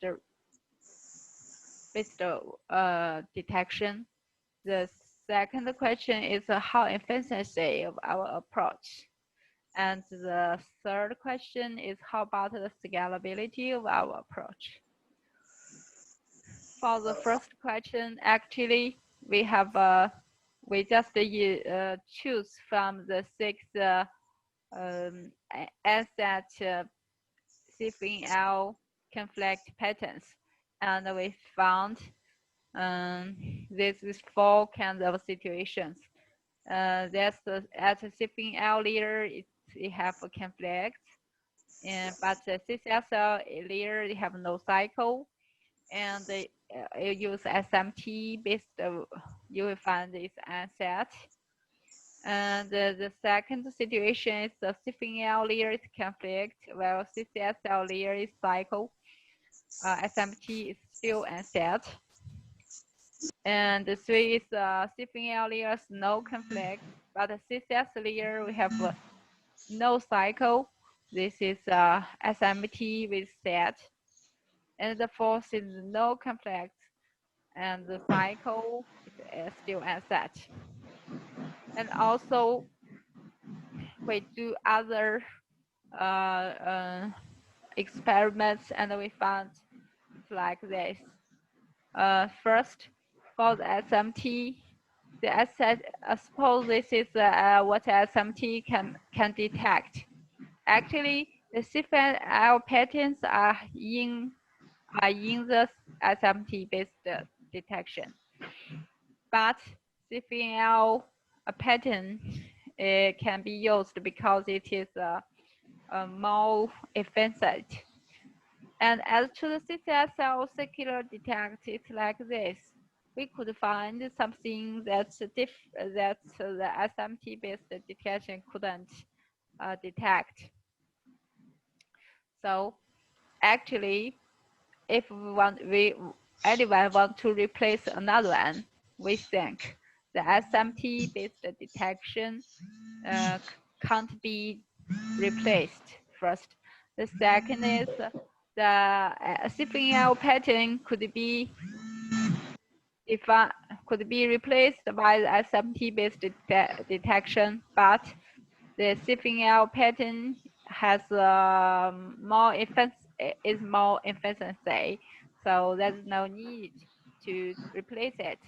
And as to the Cfel pattern and the Ccsl circular detect, they couldn't replace each other because they have interaction, but some of them couldn't be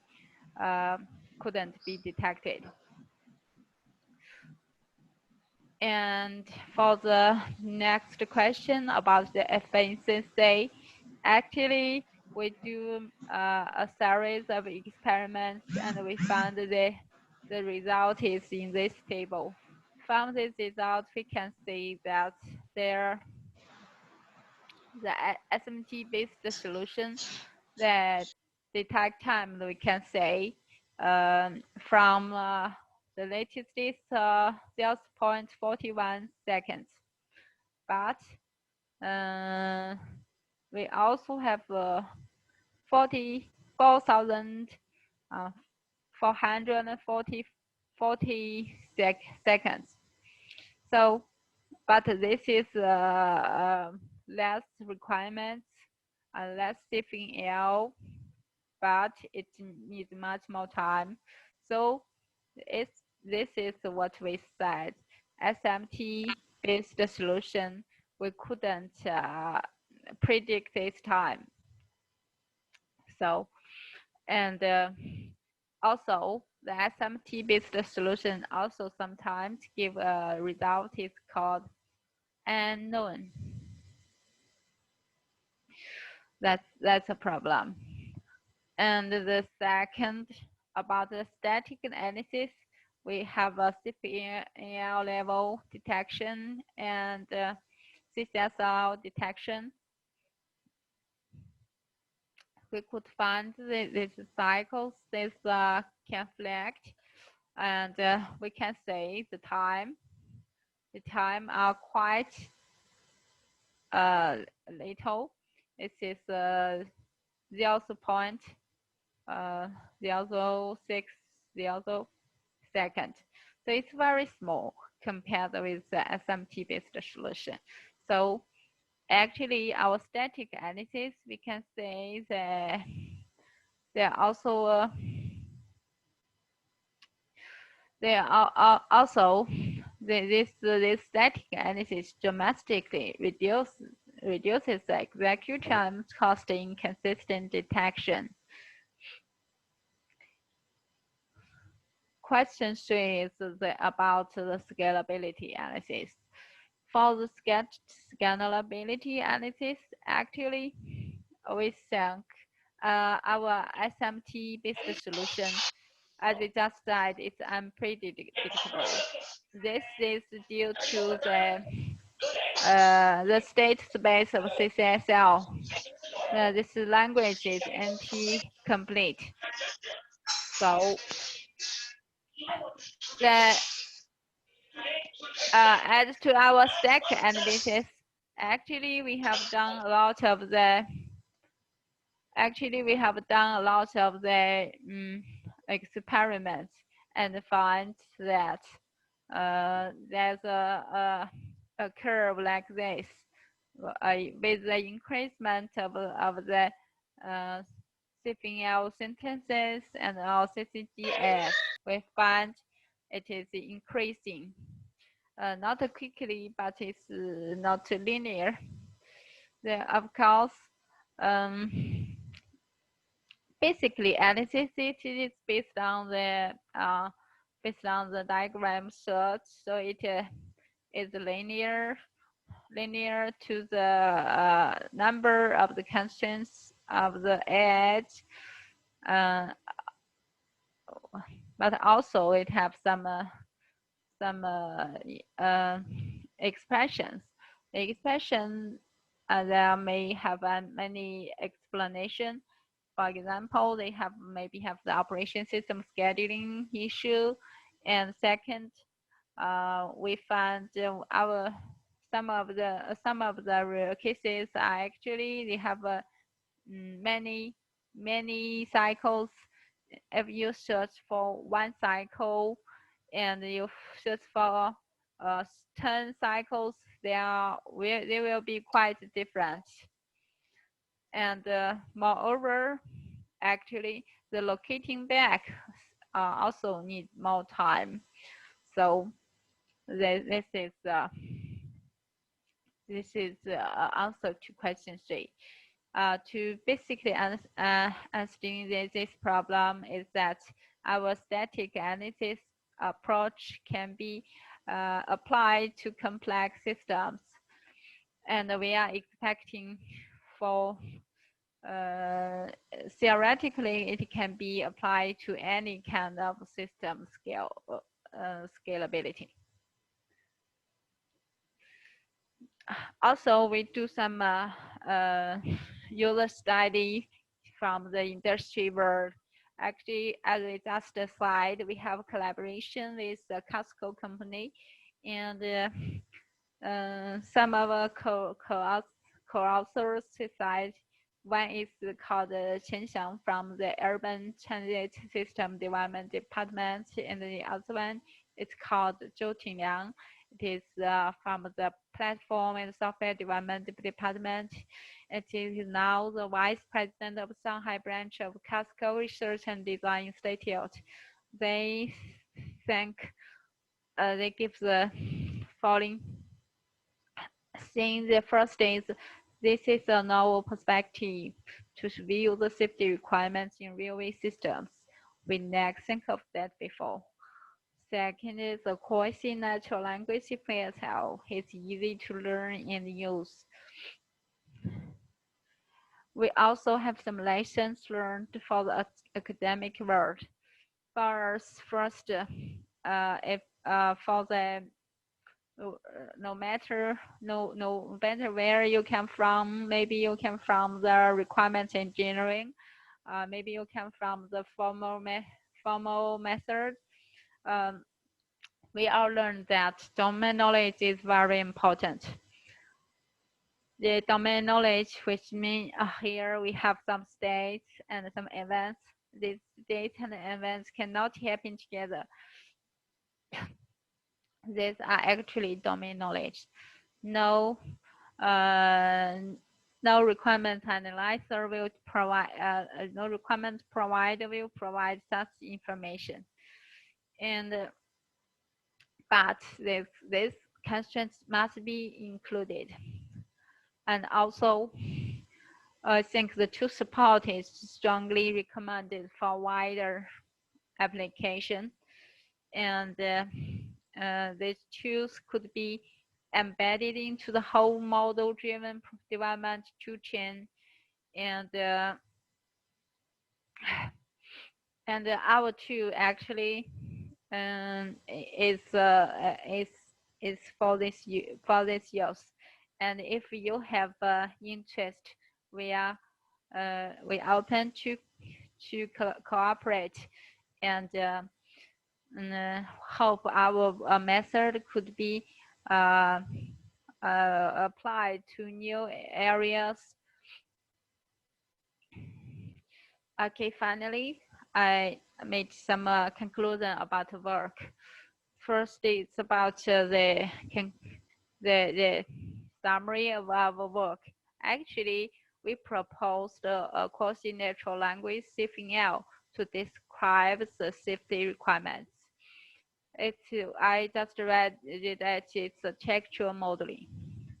The second is we introduced a series of approach to automate the consistent verification of safety requirements.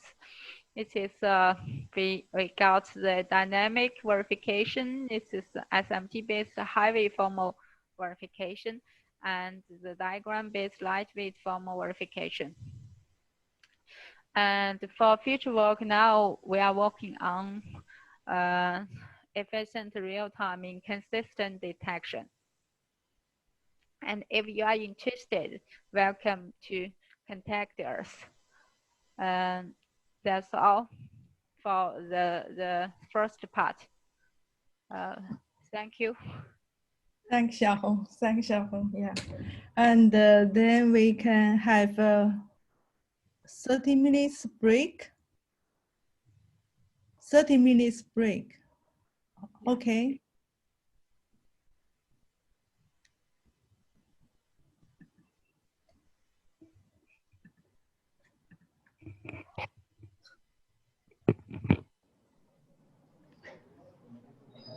Okay, Professor Ji, we will resume after 30 minutes. Yeah. Okay, sure. Thank you. Okay.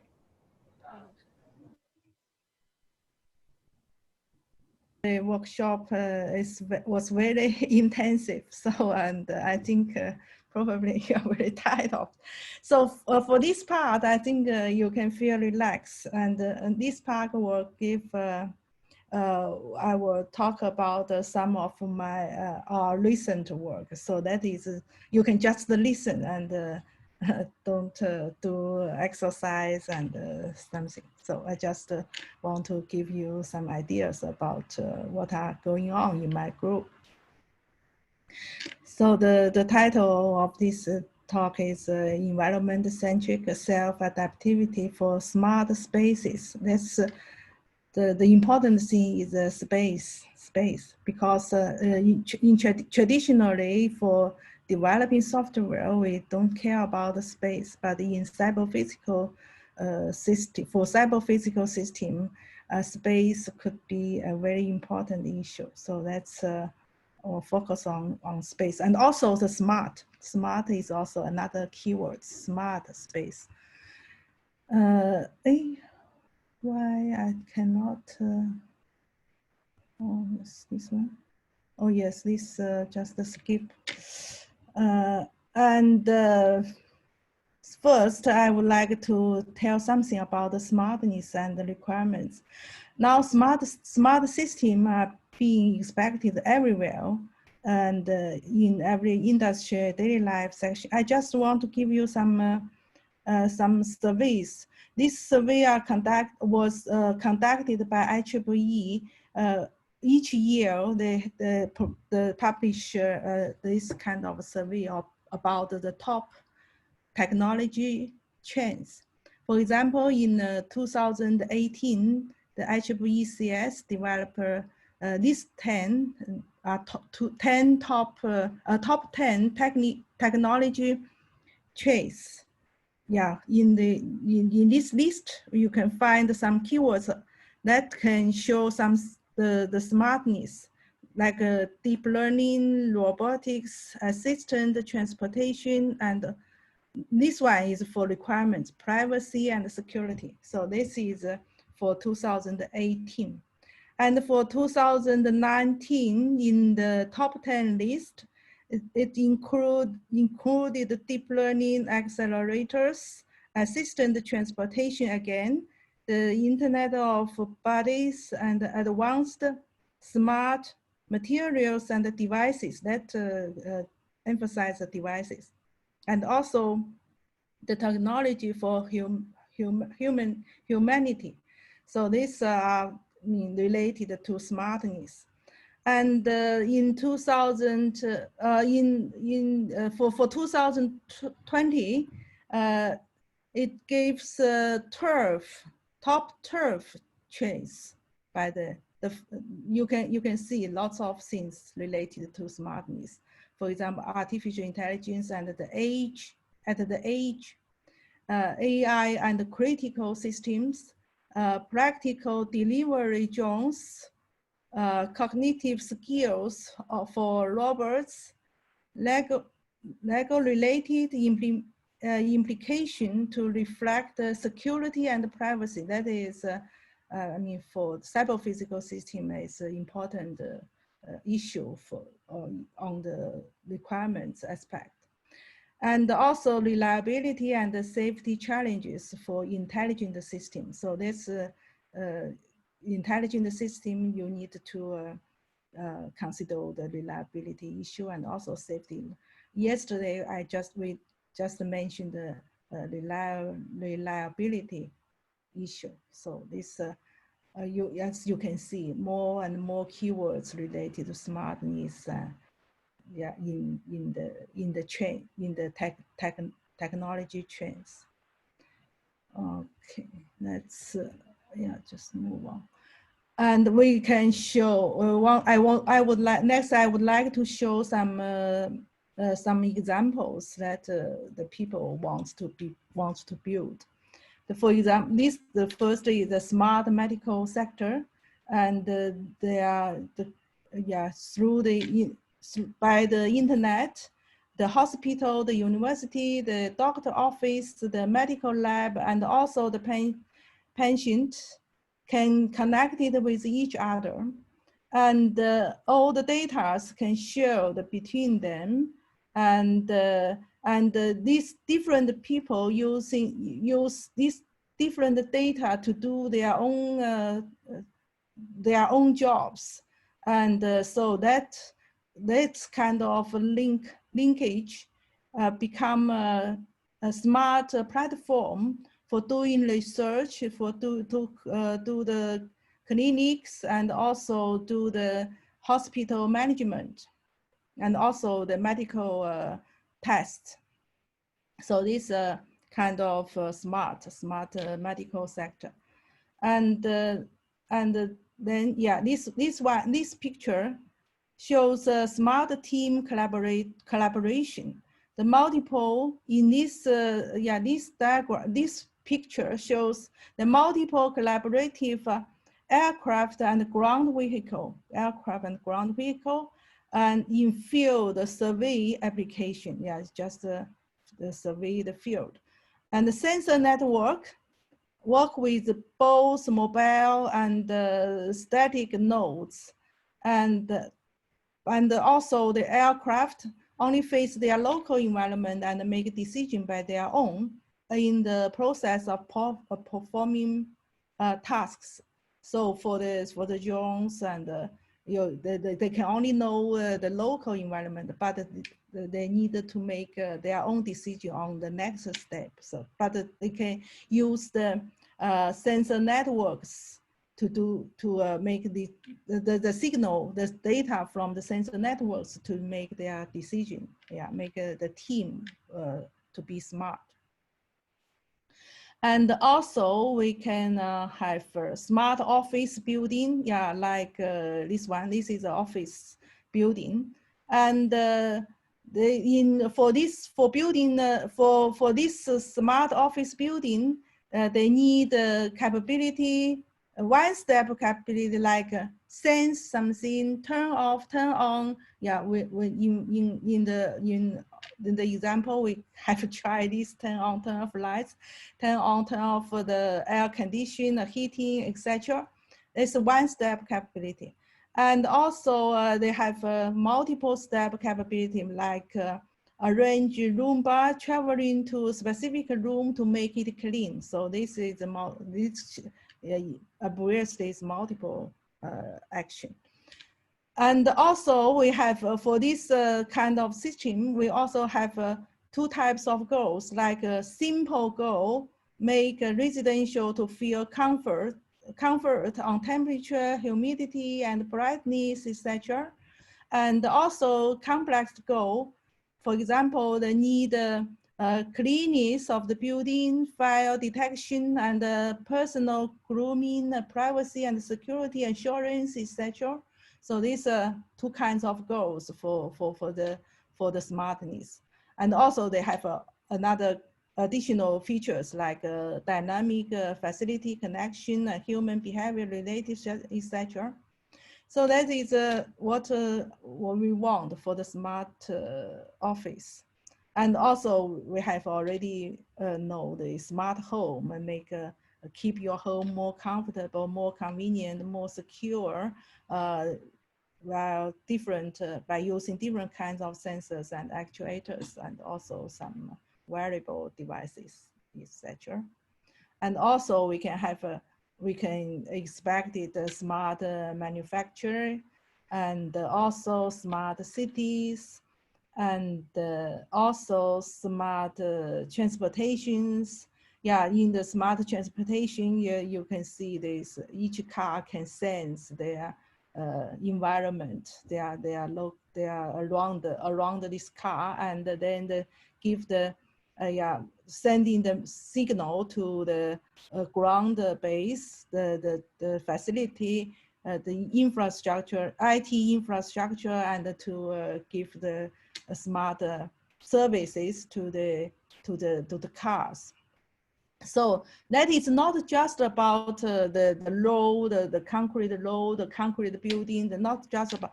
It's about how people want to live for the smartness. So it's this kind of things. So we can have I mean many motivations about the requirements of smartness.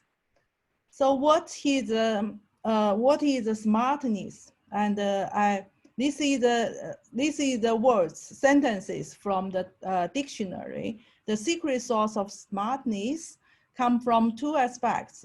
From the external aspect, that means the external performance. This girl having or showing a quick-witted intelligence, that is means external performance, and also has the smartness has an internal reason. That means the system have the common knowledge of everything, not only expert knowledge. That makes to be viewed as being intelligence, so common knowledge and also very quick-witted intelligence. That is from the dictionary. So then back to the smart space. What is a smart space? What that I mean, a space that has or shows a quick-witted intelligence when it responses the inhabitants in the space. Though that this is what we mean to the smart space. So this space, not just a space, but I know, for example, in the smart home, the home is equipped with different kind of devices like sensor, temperature sensor, etc., and actuators, etc. Such kind of things, and also, yeah, this is only devices. And also it should be equipped with logics of doing things. So if without knowledge behind these devices, the devices will be there, but they cannot do anything. So you need to have a logic to coordinate these devices to do the right things. So this is what I mean, the smarter space. Then the how to build. So then how to build a smart space. So this the first thing is knowledge about the space and the inhabitants in the space.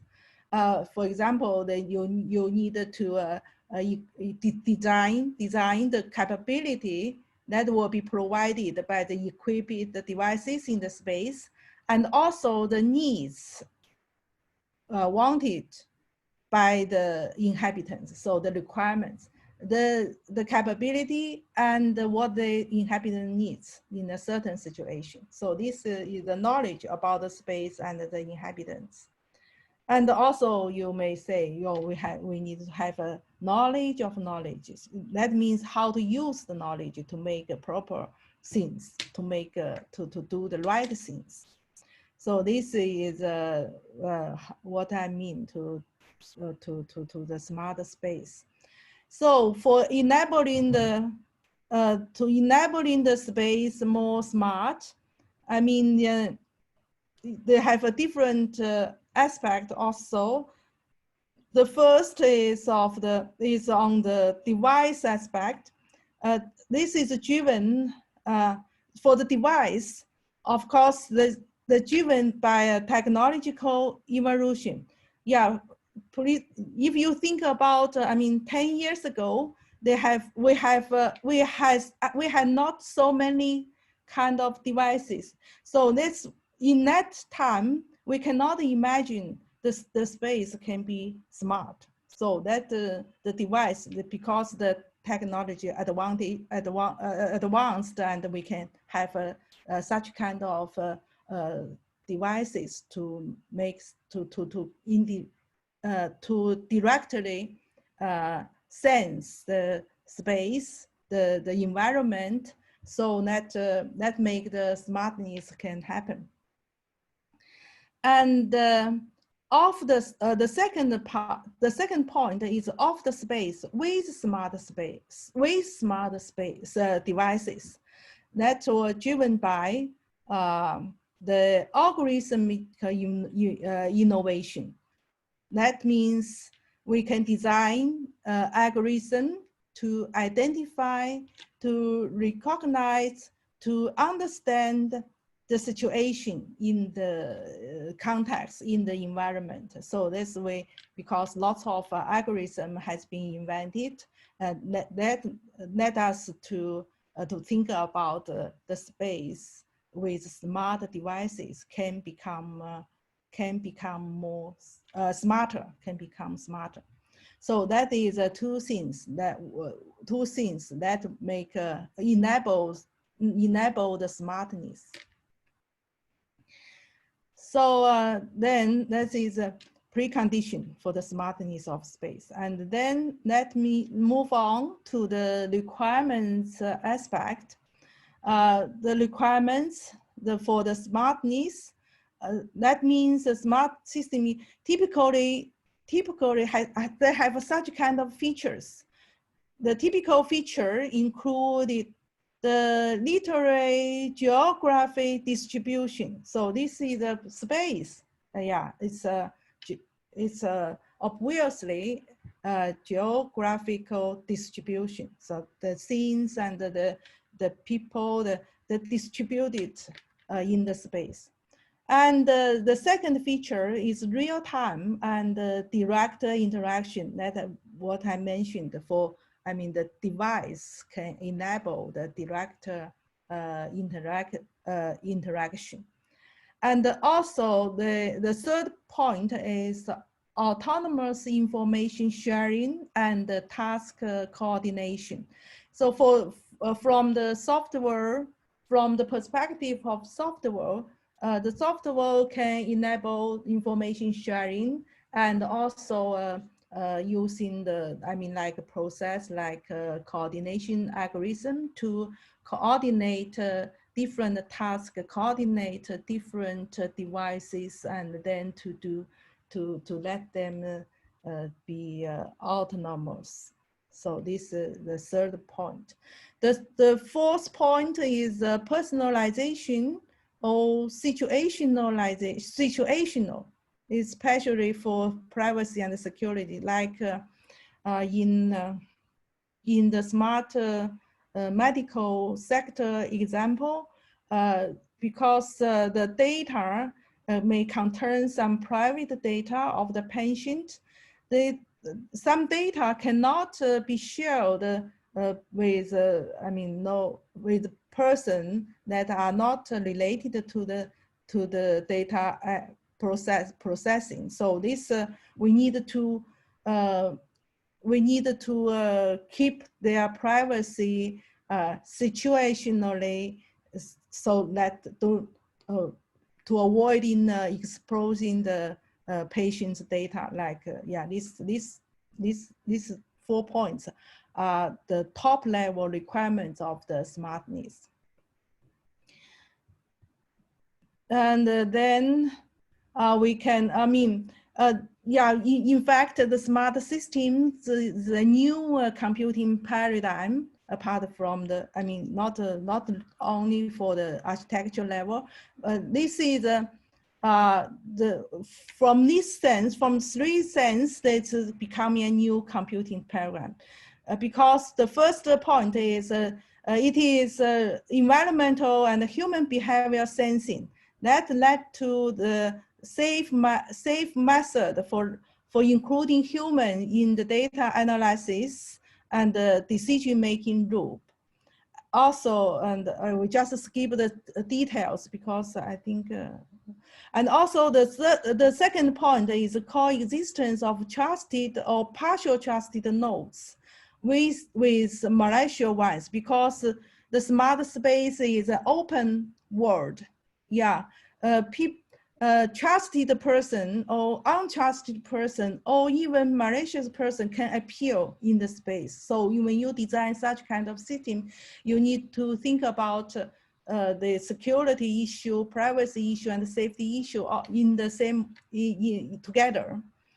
And also the third point is a large scale nodes coordination, because the different things like in smart transportation, lots of cars in the system, and there's very large scale. Each car is, if each car is a node and on the street, then there are large scale nodes need to coordinate with each other. So, and led to the effect, the trade-off, take COVID, such kind of things is becoming very important.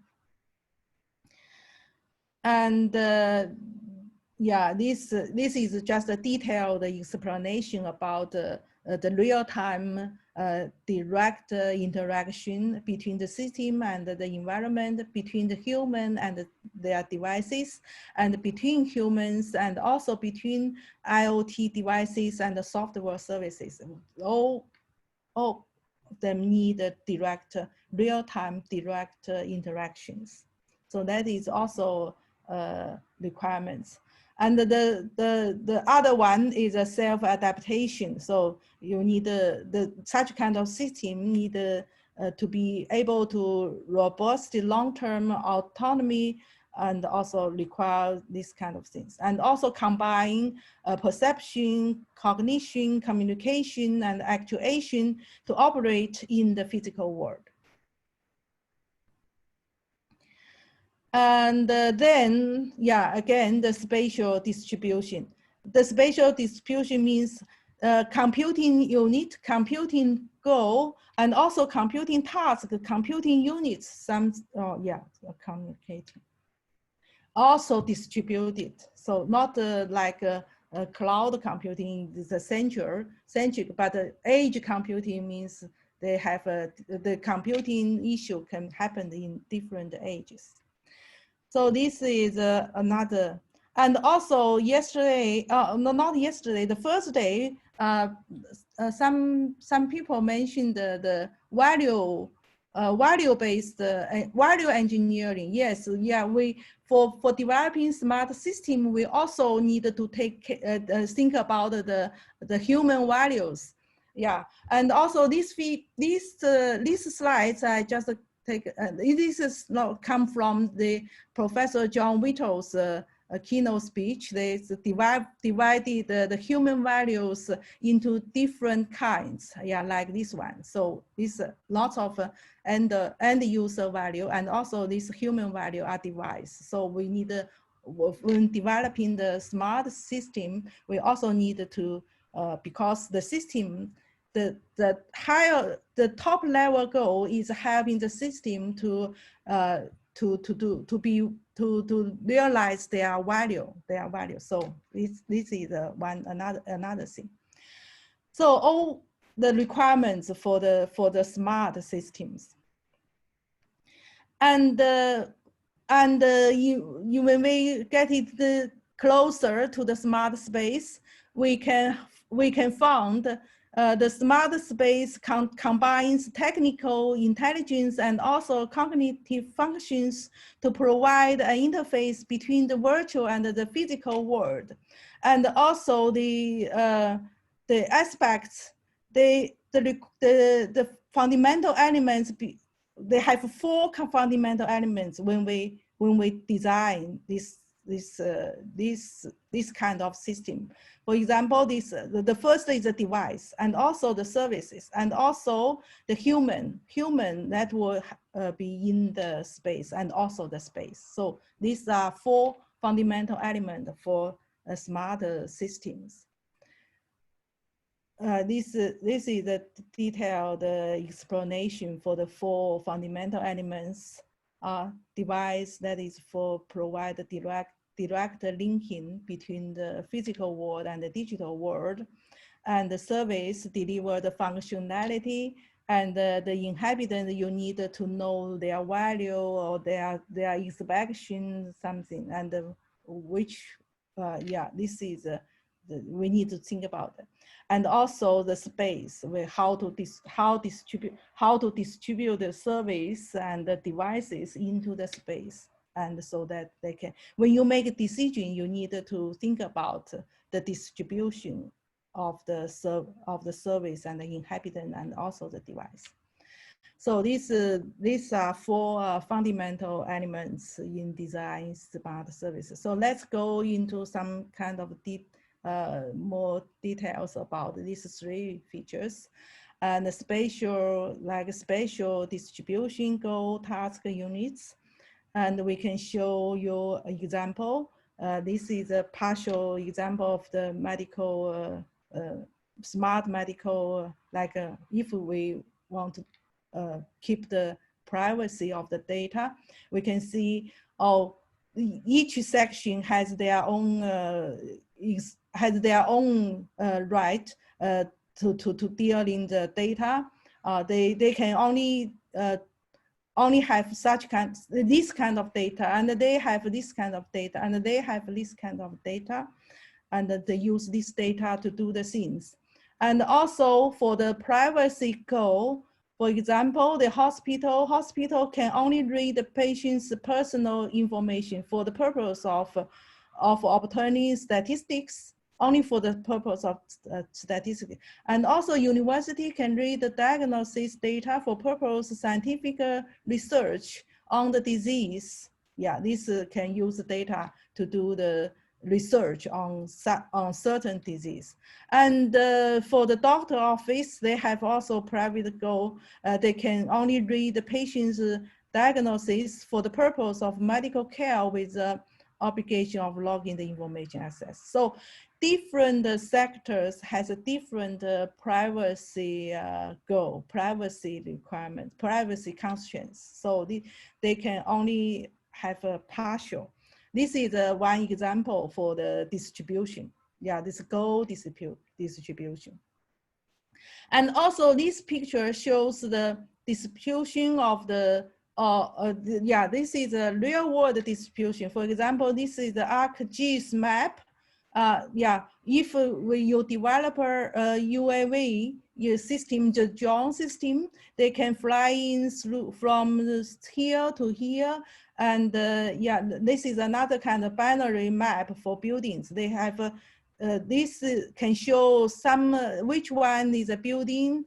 And this picture shows a 3D grid map about the building. The blue one is a residential build, yeah, the different color shows different buildings are here. So when a drone flying from one point to another, he can, yeah, in different space, different location, they can only have a different actions. For example, they need to avoid obstacles. They need to keep the space safe. Or for example, they need to keep the privacy, protect the privacy of the residential building, or they keep the crowd safety, etc. So the actions in different location, you can only take different action, the certain actions in certain location. That is a kind of spatial distribution. So this is another example. So privacy, yeah, it's just obstacle. So another example for the tasks. This is an example for victim searching after earthquake. So you deploy drones into a set of drones into the area, and the different drone in different location can need to take different actions for coordinating to complete, to achieve this the whole task to complete the whole task. So this is another example.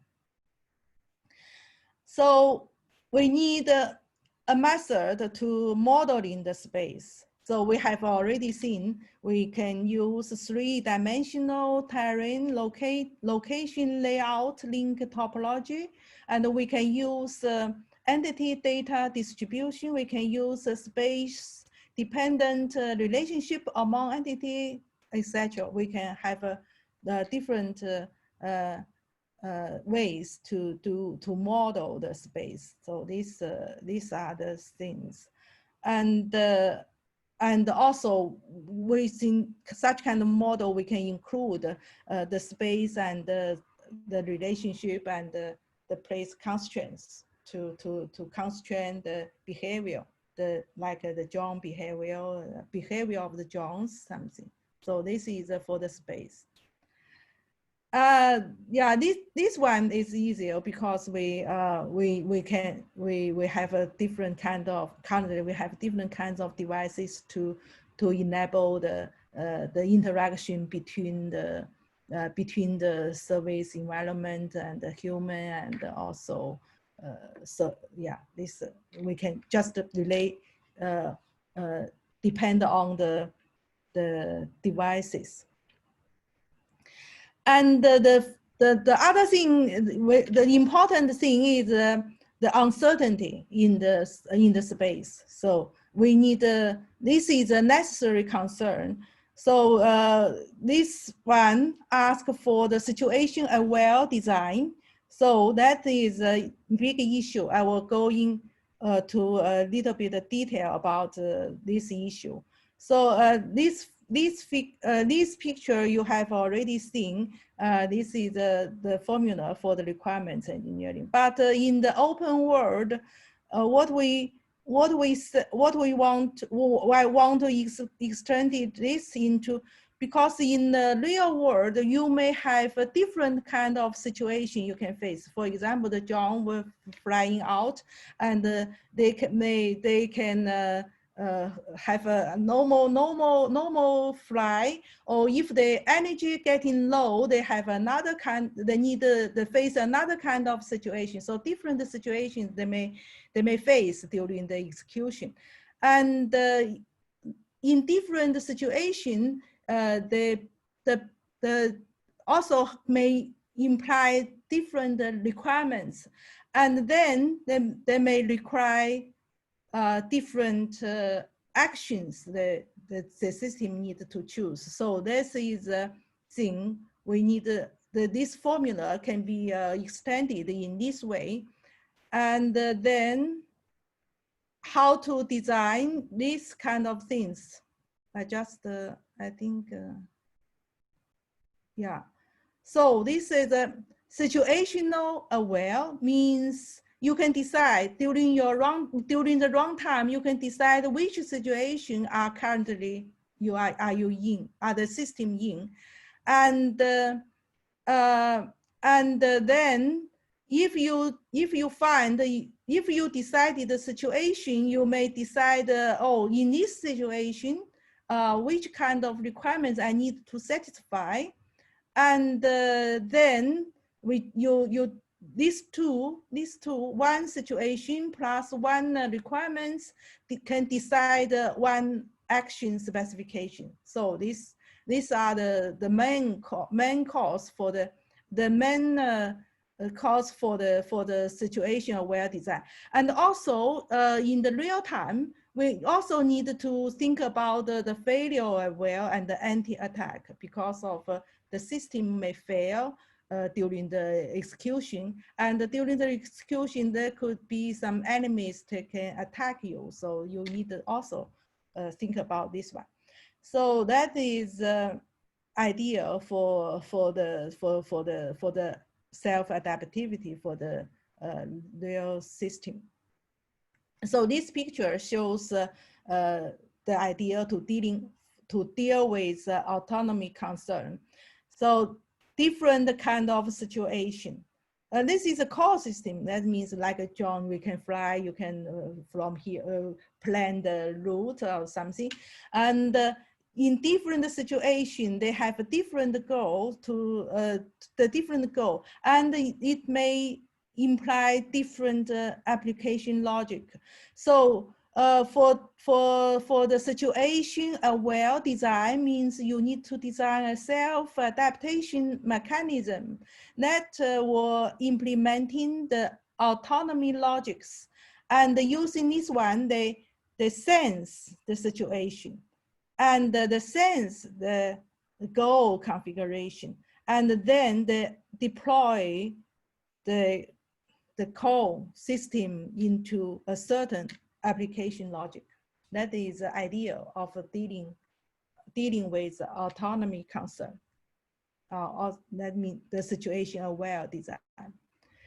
So for more detail, I just want to skip this. Yeah, this is for more detail. It's a high level feature identification of the self-adaptation mechanism. Yeah, and also there's some kind of detail about how the different components can take action in different stage. This is one rule, second rule, third, fourth, four rules, and also the sequential diagram for the environment requirements, and yeah, these three things: goal and situation and the specification. So that's how they interact with each other to deal with self-adaptation issue. So this is a principle, and normally the people deal with self-adaptation. They use normally they use control loop and also MAPK loop. This is MAPK, monitor, analysis, analyze, plan, and execute, and also knowledge. Yeah, this you based on the knowledge they do the loop, and then sense the environment, do the loop, and then actuate the action into the environment. But yeah, this one is while trying to achieve the self-adaptation. This one many focus on the direct interaction, but we propose extend the above two traditional self-adaptation framework into this one.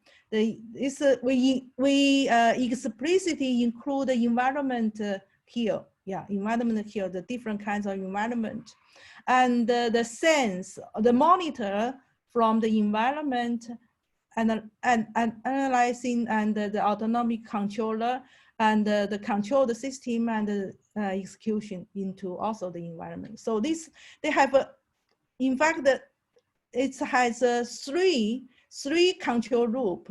This one is for the control the system, control the environment. This one is for the autonomous controller, control the, I mean, some failures. Probably if the system have some failures, they can, this one will take action to this failure, or this one is take action to this failure. This one is take action to the changes of the environment. So this three control loop. So if you, we have also published papers related to my talk, this, and you probably, if you are interested in this, you can search and found the paper to read. This separate surveys and unified control loop, these three features of this framework. So this is since we do the situation aware design, but for enabling situation awareness, there have already many researches on this one for the perception of the environment, and also the comprehension of the meanings, and also projection of their future state. This for giving you some idea about this, I just want to show a survey result of the machine learning technique enabling the perception and the projection. This is a goal model of the machine learning research, goal model of machine learning on to deal with the self-adaptation. The three sub-goal is the first is for handling the uncertainty from environment, handling the dynamics, and also handling the future, the uncertainty of the future.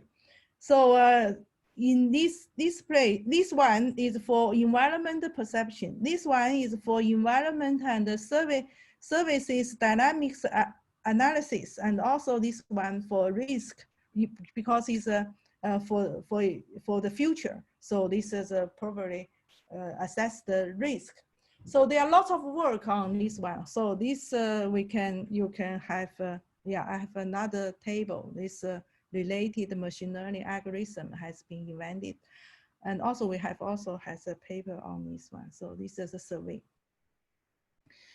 Yeah, this is since situation awareness.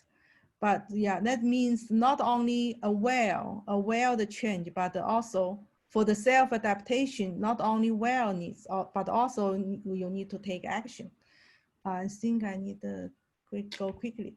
Yeah, this is the example previous, the hospital example, and how to synchronize the data and to keep at the same time to keep the privacy. This also a paper about this one, and yeah, this is the paper. You can have tried this link to try to see the simulation, and yeah, this one just want to go into not the this is a experiment setting. And this another example about the drone. This drone. So this is I just want to skip the details. That is a process for detecting the environment and assess the risk for the next region they will fly in, and made a decision about the system. So let's show the example. For example, we have already seen the pictures about the space, and also this route have planned. The different color means they have online changes of the route. So I just want to show the combination of the if this. Assume this blue building are privacy building, you cannot take a picture on this building when the drone flying over it. And normally, if we don't do anything, you see this is the picture they take. So you see when they're flying over this building, they take the picture of this building. So that can, yeah, the break the privacy constraints. So this and with our online adaptation, you can see the picture the drone take when they just feel they will fly over the privacy building. The drone just turn the camera on the sky, turn the camera face to the sky, so they take a picture the sky instead of the building. So this is an example for how to do the online adaptation to keep the privacy. Oh yes, and just keep the detail. And also we have this one also has a I can show the links here. You can go to the links to see the detailed demo of the paper. Also, the paper are also in this link, so you can show this if you are interested in this topic. Then we just move on to the conclusion part. So we just talking about the ongoing work in my group that is mainly on smartness of the system, smart spaces especially, and for such kind of system, the typical feature is the first typical feature is the system has a very tighter interaction with the reality. That brings in the complexity of the solution. So you need to do the online change in your design of the system. And you need to include the self-adaptation mechanism in your system design.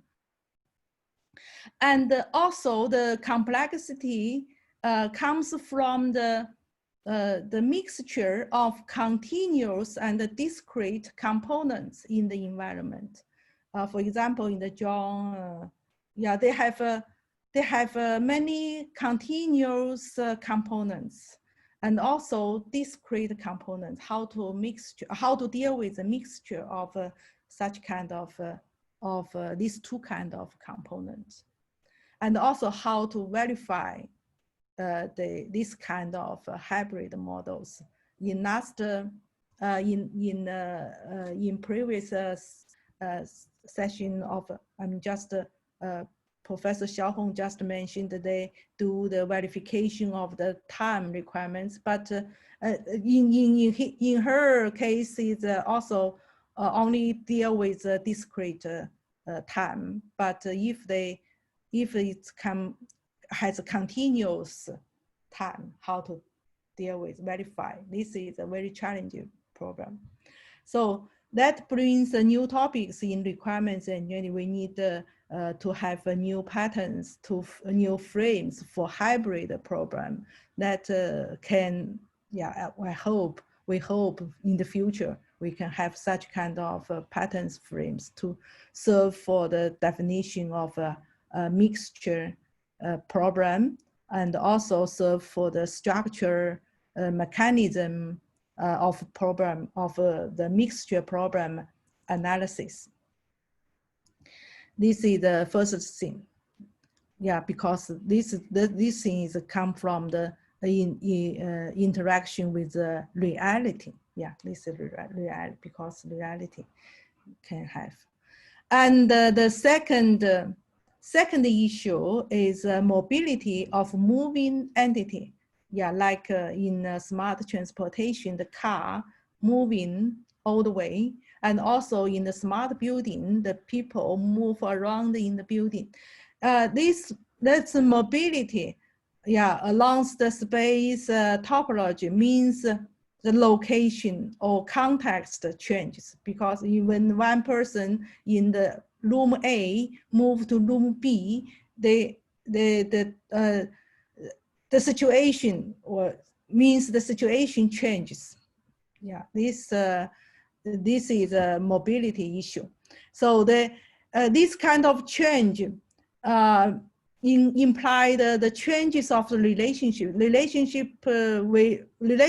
between the person of the space topology and the relationship of the location, and also you need to do the location, because if one person from room A move to room B and service for him or her will move to room B also. If you open the air conditioning in room A is useless. You need to open the air conditioning in room B if he is in room B. So that is, you need to deliver the location aware services.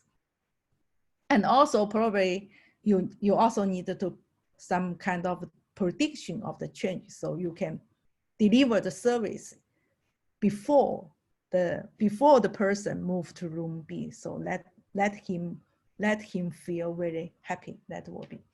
So that brings the new topic in requirements engineering, like we need to model the space, and we need to model the reactive rules, the moving rules, reactive rules about the mobility. And we also need some techniques to deal with time-dependent behavior or deal with time-space consistency. Because when a person move from one place to another, it need take time. And the speed and the time and the distance is, needed to coordinate. So this is a time-space consistency issue. So that's new things we need to think about in requirements engineering. And the third issue is environment friendly. When we're developing the smart space, we need to think about the environment friendly. We need to include the endogenous safety and security. So this means that before taking action, we need to do the risk analysis about the environment. That brings a new topic in requirements engineering. That means requirements modeling and the simulation is very important. Yeah, we in this workshop, we talk about the environment modeling. And for this sense, environment modeling. And also, we need to do environment simulation. Yeah, in this workshop, we didn't mention the simulation issue. So this one is important when we do the risk assessment about the environment. And another one is compensating the lack of human intervention by adaptive control. So this is also another issue. The system behavior controlled by the action taking, the decision making, and the policy learning. So this one is also another issue. These three main issues, the smart spaces bring into requirements engineering. And finally, I would like to give some messages to the RE community. There's some points, and that way I think the RE people need to extend their focus on this topic. For example, the first, for dealing with complexity, we may need some theory and principles from software, from system science and engineering, and for deliver the autonomy, we may need the theory. We may need control theory to give help. And also for the hybrid system, we need hybrid system modeling and analysis, and we need also human intention for helping the human achieve their value, and end user value traceability. And also we need to combination of constructive component and machine learning component, because many machine learning perception algorithm has been included in the system. So that is a new not new methodology and techniques are needed for requirements engineering. And then thank you all for your attention. And I just show you some picture of my campus. And also in the future, I would like welcome everybody. If you have any chance to come to my campus, to this very beautiful campus, welcome everyone to come. So I just end this workshop, and this talk, Thank you. I just think I can stop my sharing.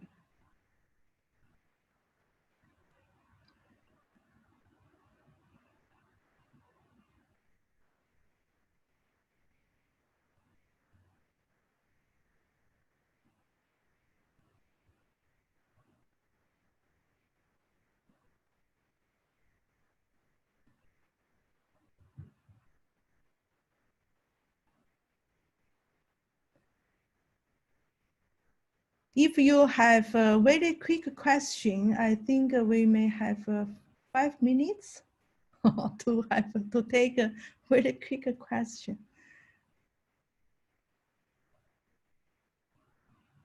Yes, ma'am, we have some questions. Okay. Volunteer? Umar? I have a question.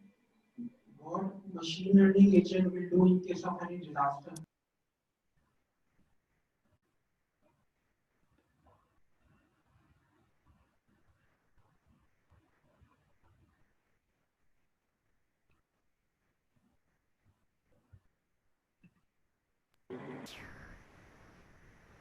Ma'am, can you listen?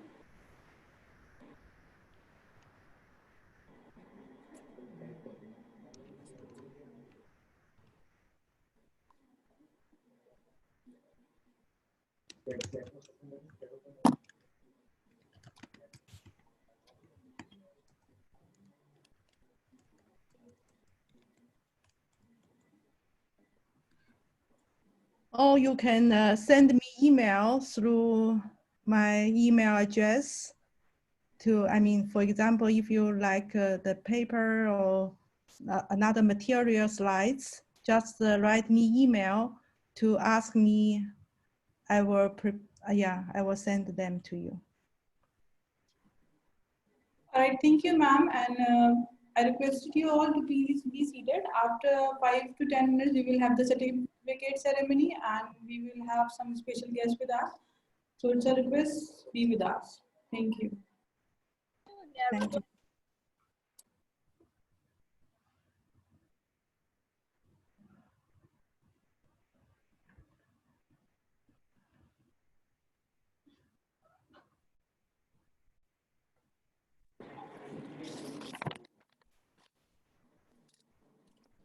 So if any questions from the audience?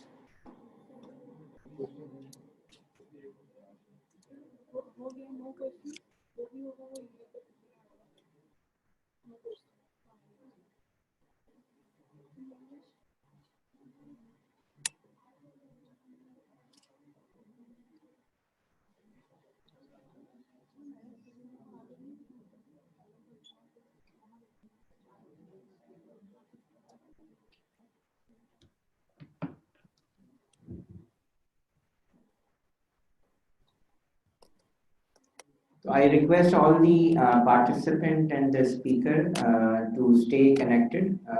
We will start our concluding ceremony in just 5 minutes. Thanks for your patience.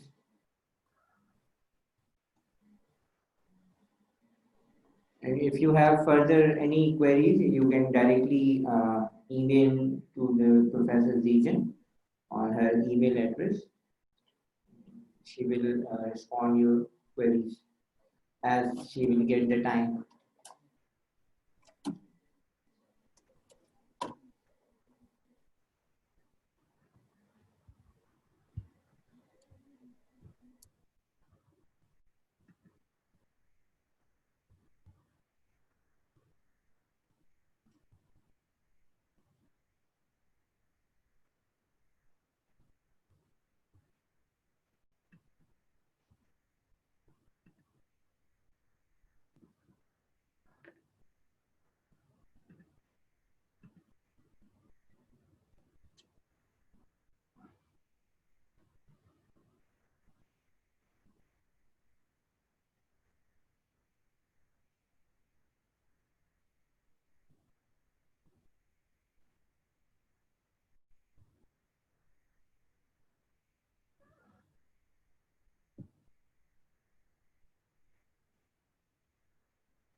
So I request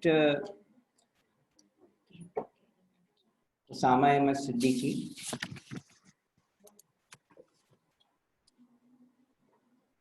to recite a few verses from the Holy Quran.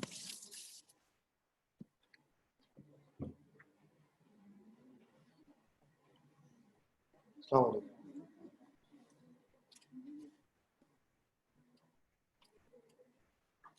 أعوذ بالله من الشيطان الرجيم. بسم الله الرحمن الرحيم.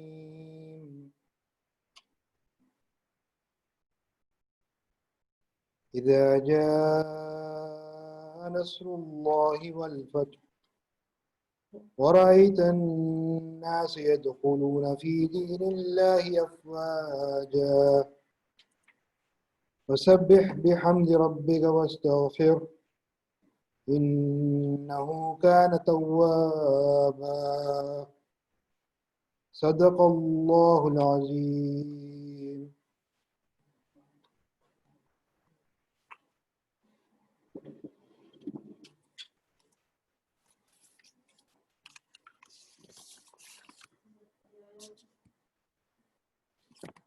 Jazakallah. So we have 4 days hectic job that is basically done by two our guest professor, Professor Zijian and Professor Xiang Chen from Peking University, China. So on behalf of the comstech and IEEE Karachi section, I really honor the work done by these two professors. And hopefully the participants learn a lot from the recent trends in requirement engineering and software engineering modeling and the future perspective of the research also. And definitely we will proceed further with these kind of activities, and maybe if the pandemic situation evolves, so Professor Legion will join us in coming future. So today with us, we are just waiting for the Honorable Vice Chancellor, Professor Dr. Khalid Mudiraki, to join in few minutes. And with us, we have a very national distinguished, our mentor, our pride of our country, Professor Dr. Muhammad Iqbal Chaudhry. He is Director General to Comstech, Coordinator General Comstech, and also a Director ICCBS. Sir, thank you for your time to be joined here. And we have, I'm really thankful to Professor Zijian and Professor Xiang Chen for accepting our request as a resource person, because it's a very difficult task for 4 days hands-on practices on different tools that both of the professors have really done their job in a good way. I'm really thankful to my team members, especially Dr. Hina from ICCBS and Dr. Khazima from Comstech and Malia from Department of Computer Science, and Khalid Khan Dada, Sama and Siddiqui for the work done and work very hard continuously. And I especially really honored with the services that will be provided by our IT team, especially Mr. Salman and the other members here of the ICCPS LEJ Research Center.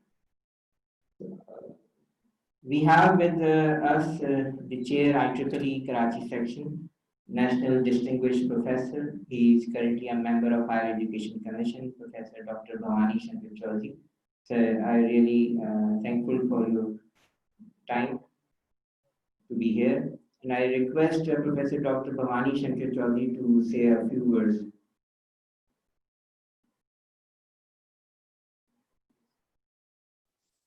Thank you, Professor Dr. Sadiq Khan sir.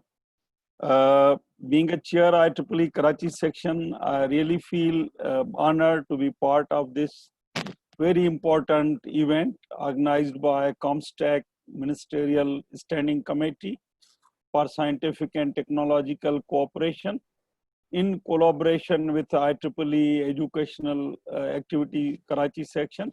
This is really a very big event, a very big boost to even IEEE educational activities. We have started, I appreciate the efforts of Professor Dr. Sadiq Ali Khan for being a chair of IEEE educational activities of Karachi section and having such a big jump start event with the collaboration of Comstech. So really, I wholeheartedly congratulate the Comstech, of course, IEEE Karachi section for organizing such a big, successful 4-day workshop, and especially thank to the resource persons, Professor Zi Jing and Professor Shong Ken. I think I said pronunciation properly from Beijing University, China, who delivered 4-day workshop on environmental modeling based requirements engineering, in which more than 25 students physically attended, and I have seen more than 60 students, participants attended online. This workshop really covered good innovative themes such as introductions of requirement engineering, the principles and the representative approaches, environmental modeling based approach, environment related non-functionalities, such a good topics for our software engineering, computer science engineering, computer system engineering professionals and students.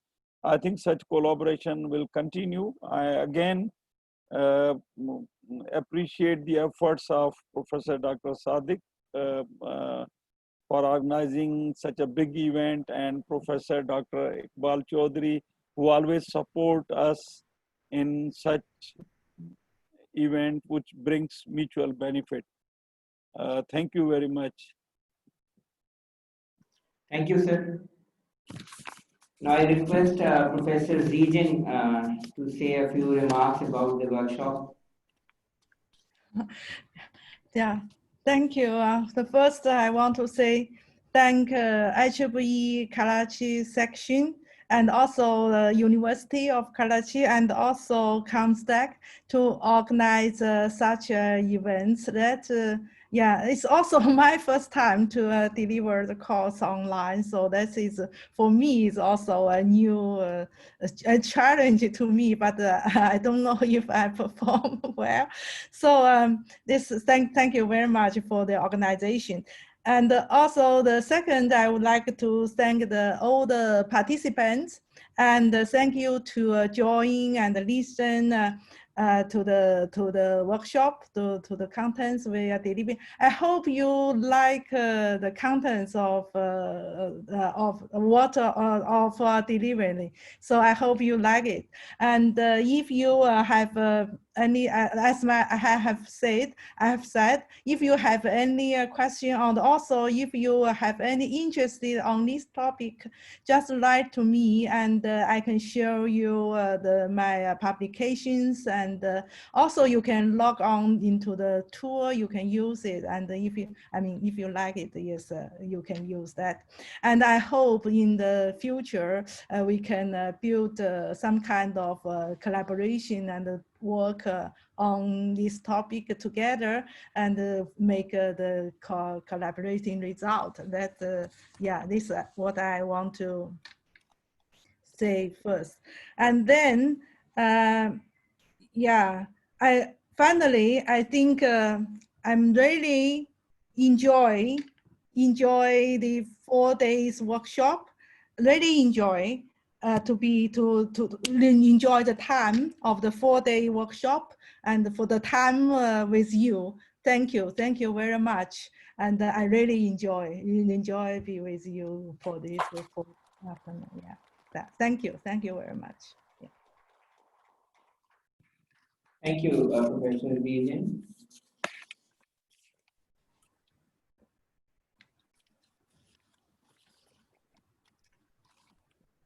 Now I request Honorable Professor Dr. Muhammad Iqbal Chaudhry, Coordinator General Comstech and Director ICCBS, for their valuable lecture.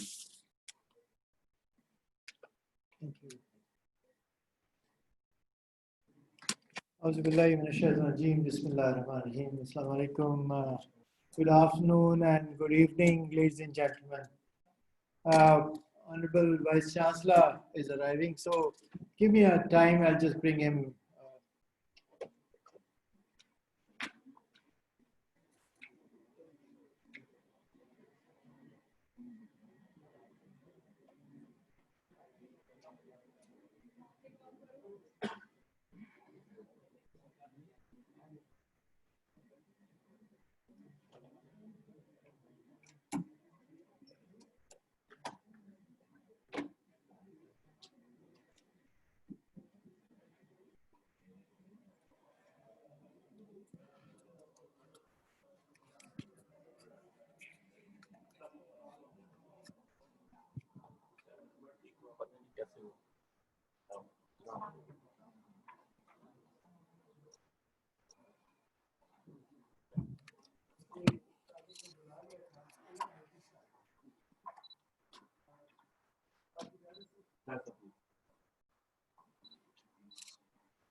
Good afternoon and good evening, colleagues in China. It must be late in the evening, something like close to 6. We have Honorable Vice Chancellor with us. We had a very busy day and still many hours of constant work. We have with us very dear Professor Dr. Bhavani Shankar, a very prominent person who has contributed a lot in promoting a lot of soft techniques in Pakistan. And of course, lots of colleagues here. I would like to especially mention Dr. Sadiq's constant effort. He has been, in a very sustained manner, he's generating activities and he's doing it in partnership. We all understand that every institution, including our alma mater, University of Karachi and Comstech, we all have our own limited financial and human resources. And for all logical reasons, we all have to work together. And this is exactly what we're trying to do on the forum of IEEE Karachi. But we also, Comstech, as you know, this is the OIC organization, and that represents 57 Muslim countries with reference to science and technology. So we work closely with many institutions. For the benefit of Chinese colleague, Professor Zijin and Professor Chen, I'd like to tell you something very important. You see, our beloved Prophet, peace be upon him, he said, if you want to seek knowledge, you go to China. And this is a very important guiding principle for us from someone we all cherish and respect and follow. So I wanted to tell you that our relationship with China is not only political or economic, it is also religious. Because that is the saying of our Prophet, peace be upon him. So what you have done and what we have done, learning from you, is actually we try to fulfill legacy of our Prophet. And I think this should continue. And hopefully soon when things would improve, you would come and visit us, both here in Islamabad and interact with these bright people here who would learn from you and your colleagues. So this relationship which Dr. Sadiq has established with your organization and with you would continue to benefit lots of young people. Secondly, we just wanted to tell you that I don't really think that the paradigm of development is essentially the same. It is redefined. Development is very, very much a different domain now altogether. countries like ours cannot invest into large infrastructure which can give employment. We do not simply have money to build huge infrastructure, factories and production sector. We're just constrained to one of the most important assets we have. You know what is the most important assets? An Honorable Vice Chancellor is leading one of the largest universities, not only in the region, but also among the world, these young people. And young people are the real asset of this nation. Professor Atta would tell you if he comes, and he would say that 123 million people are less than the age of 20 years. And I think this is a tremendous demographic dividend. You are so fortunate, a country is so fortunate that it has young people with tremendous creativity potential. You just think of it, you know, creativity potential of young people. So you don't have money, but you have something which is even more important. And that more important thing is that you invest into the training of young people. And that is what McKinsey report says, 1990, the next big things.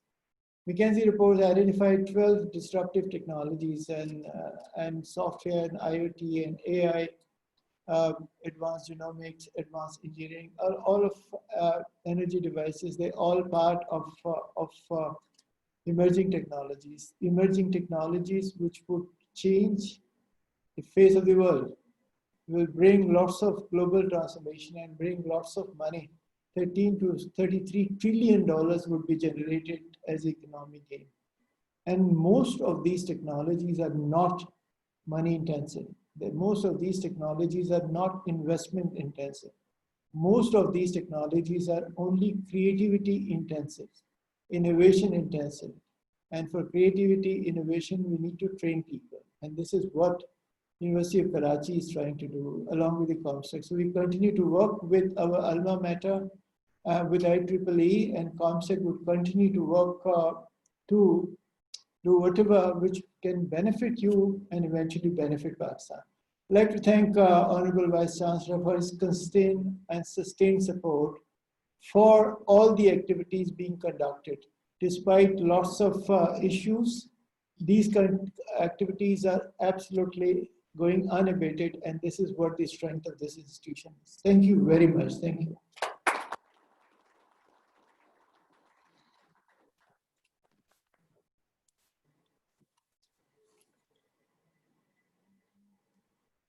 Thank you, sir, for your valuable words. Now I request Professor Dr. Khalid Mahmood Iraqi, Honorable Vice Chancellor, University of Karachi, to be a chief guest of this closing session of the 4 days workshop. I welcome him to say a few words.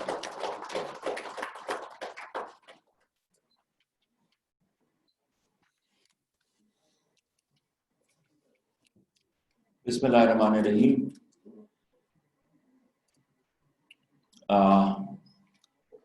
Dear participant, and particularly 25 people who have physically survived in COVID-19.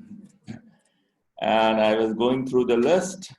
There were around 60 participants virtually participated in this particular event.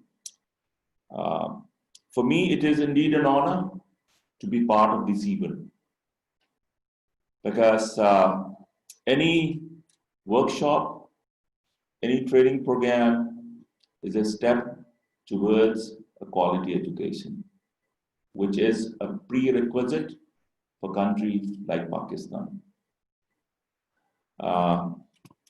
With the passage of time, different institutions, they have made progress in the right direction, which is about scientific advancement, which is about socio-economic development, which is about the people. When I talk about science and technology in Pakistan, my humble submission is, first, we have to believe in science. And this is the first step. And whatever argument we have, whatever dialogue we have, it is on the basis of the reasons and the scientific evidence. Still in Pakistan, whenever there is a month of Ramzan, there is a debate, right? कि moon side कैसे होगी? ठीक है? Still, we are not believing in science. So we have to believe in science. And once we believe in science, we have to adopt the approach that how we can solve our problems. I was very much impressed by the topic of this particular workshop, which is about environment modeling based requirement engineering. I am not expert in the field of computer science and the software, but I think the world has changed. We used to rely in terms of data processing, data collection. Now it is about the environment. We have to focus about the approach in terms of the end user and how we can help them in terms of adopting these technology. Sorry, I came very late, but I was busy in a meeting with Dr. Iqbal Chaudhry. He's my brother. So we started our meeting at around 10:30 and finished at around 1:45. So sorry I came late. I hope we must have started the program according to the schedule. I can recognize Bhavani Shankar Saab, a very well-known person in terms of computer science and computer technology. So, उनसे बहुत कुछ सीखने का मौका मिलता है. Thank you, Doctor. And I am particularly happy to see that Comstack and IEEE, we are having a collaborating effort. We used to have a very individualistic approach, but I think today it is about collaboration, sharing the strength and the weaknesses, and to benefit our young generation. You are fortunate that your people are young, but at the same time, you are facing a tough time, difficult time, not only in terms of COVID-19, but the way the technology is fast changing. That was not the case when I was a student, right? But today, if you're a student and we're talking about science and technology, the technologies in the past, they're getting obsolete. And daily, we can see a change in terms of technology, and you have to update yourself in order to have impact in our society. So you got a challenge as well. And I think our young generation, they have the potential. They have the skill.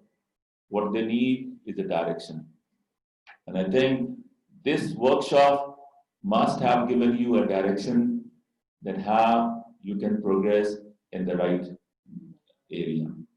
I am particularly grateful to all the trainers, especially Professor Z. Jin and Professor Chen for their inputs. The resource persons are very important. And sitting in China and very close to Pakistan, on behalf of the people of Pakistan, we are very thankful to our resource person for guiding our students.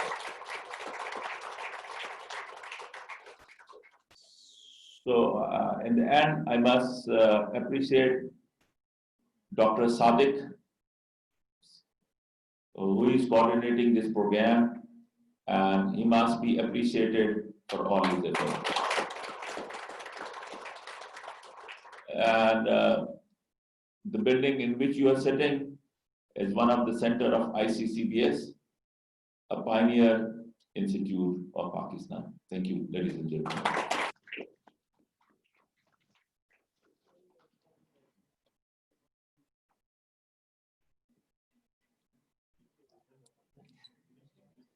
Thank you, Dr. Sham, for your valuable words.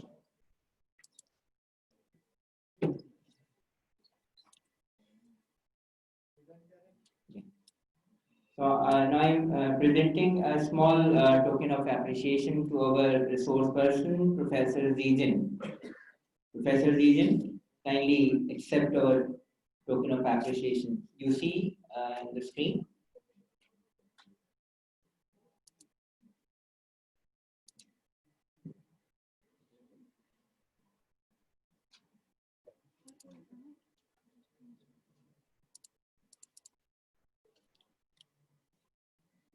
Professor Zijan, now you see the screen. Yes, thank you. Thank you. Very nice. Yeah, thank you. For Professor Xiaohong Chen, accept our small token of love.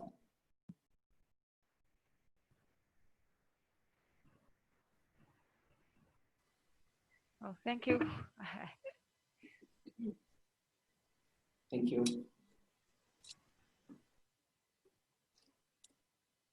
Now I request Honorable Vice Chancellor and Dr. Balchaudhary to be here to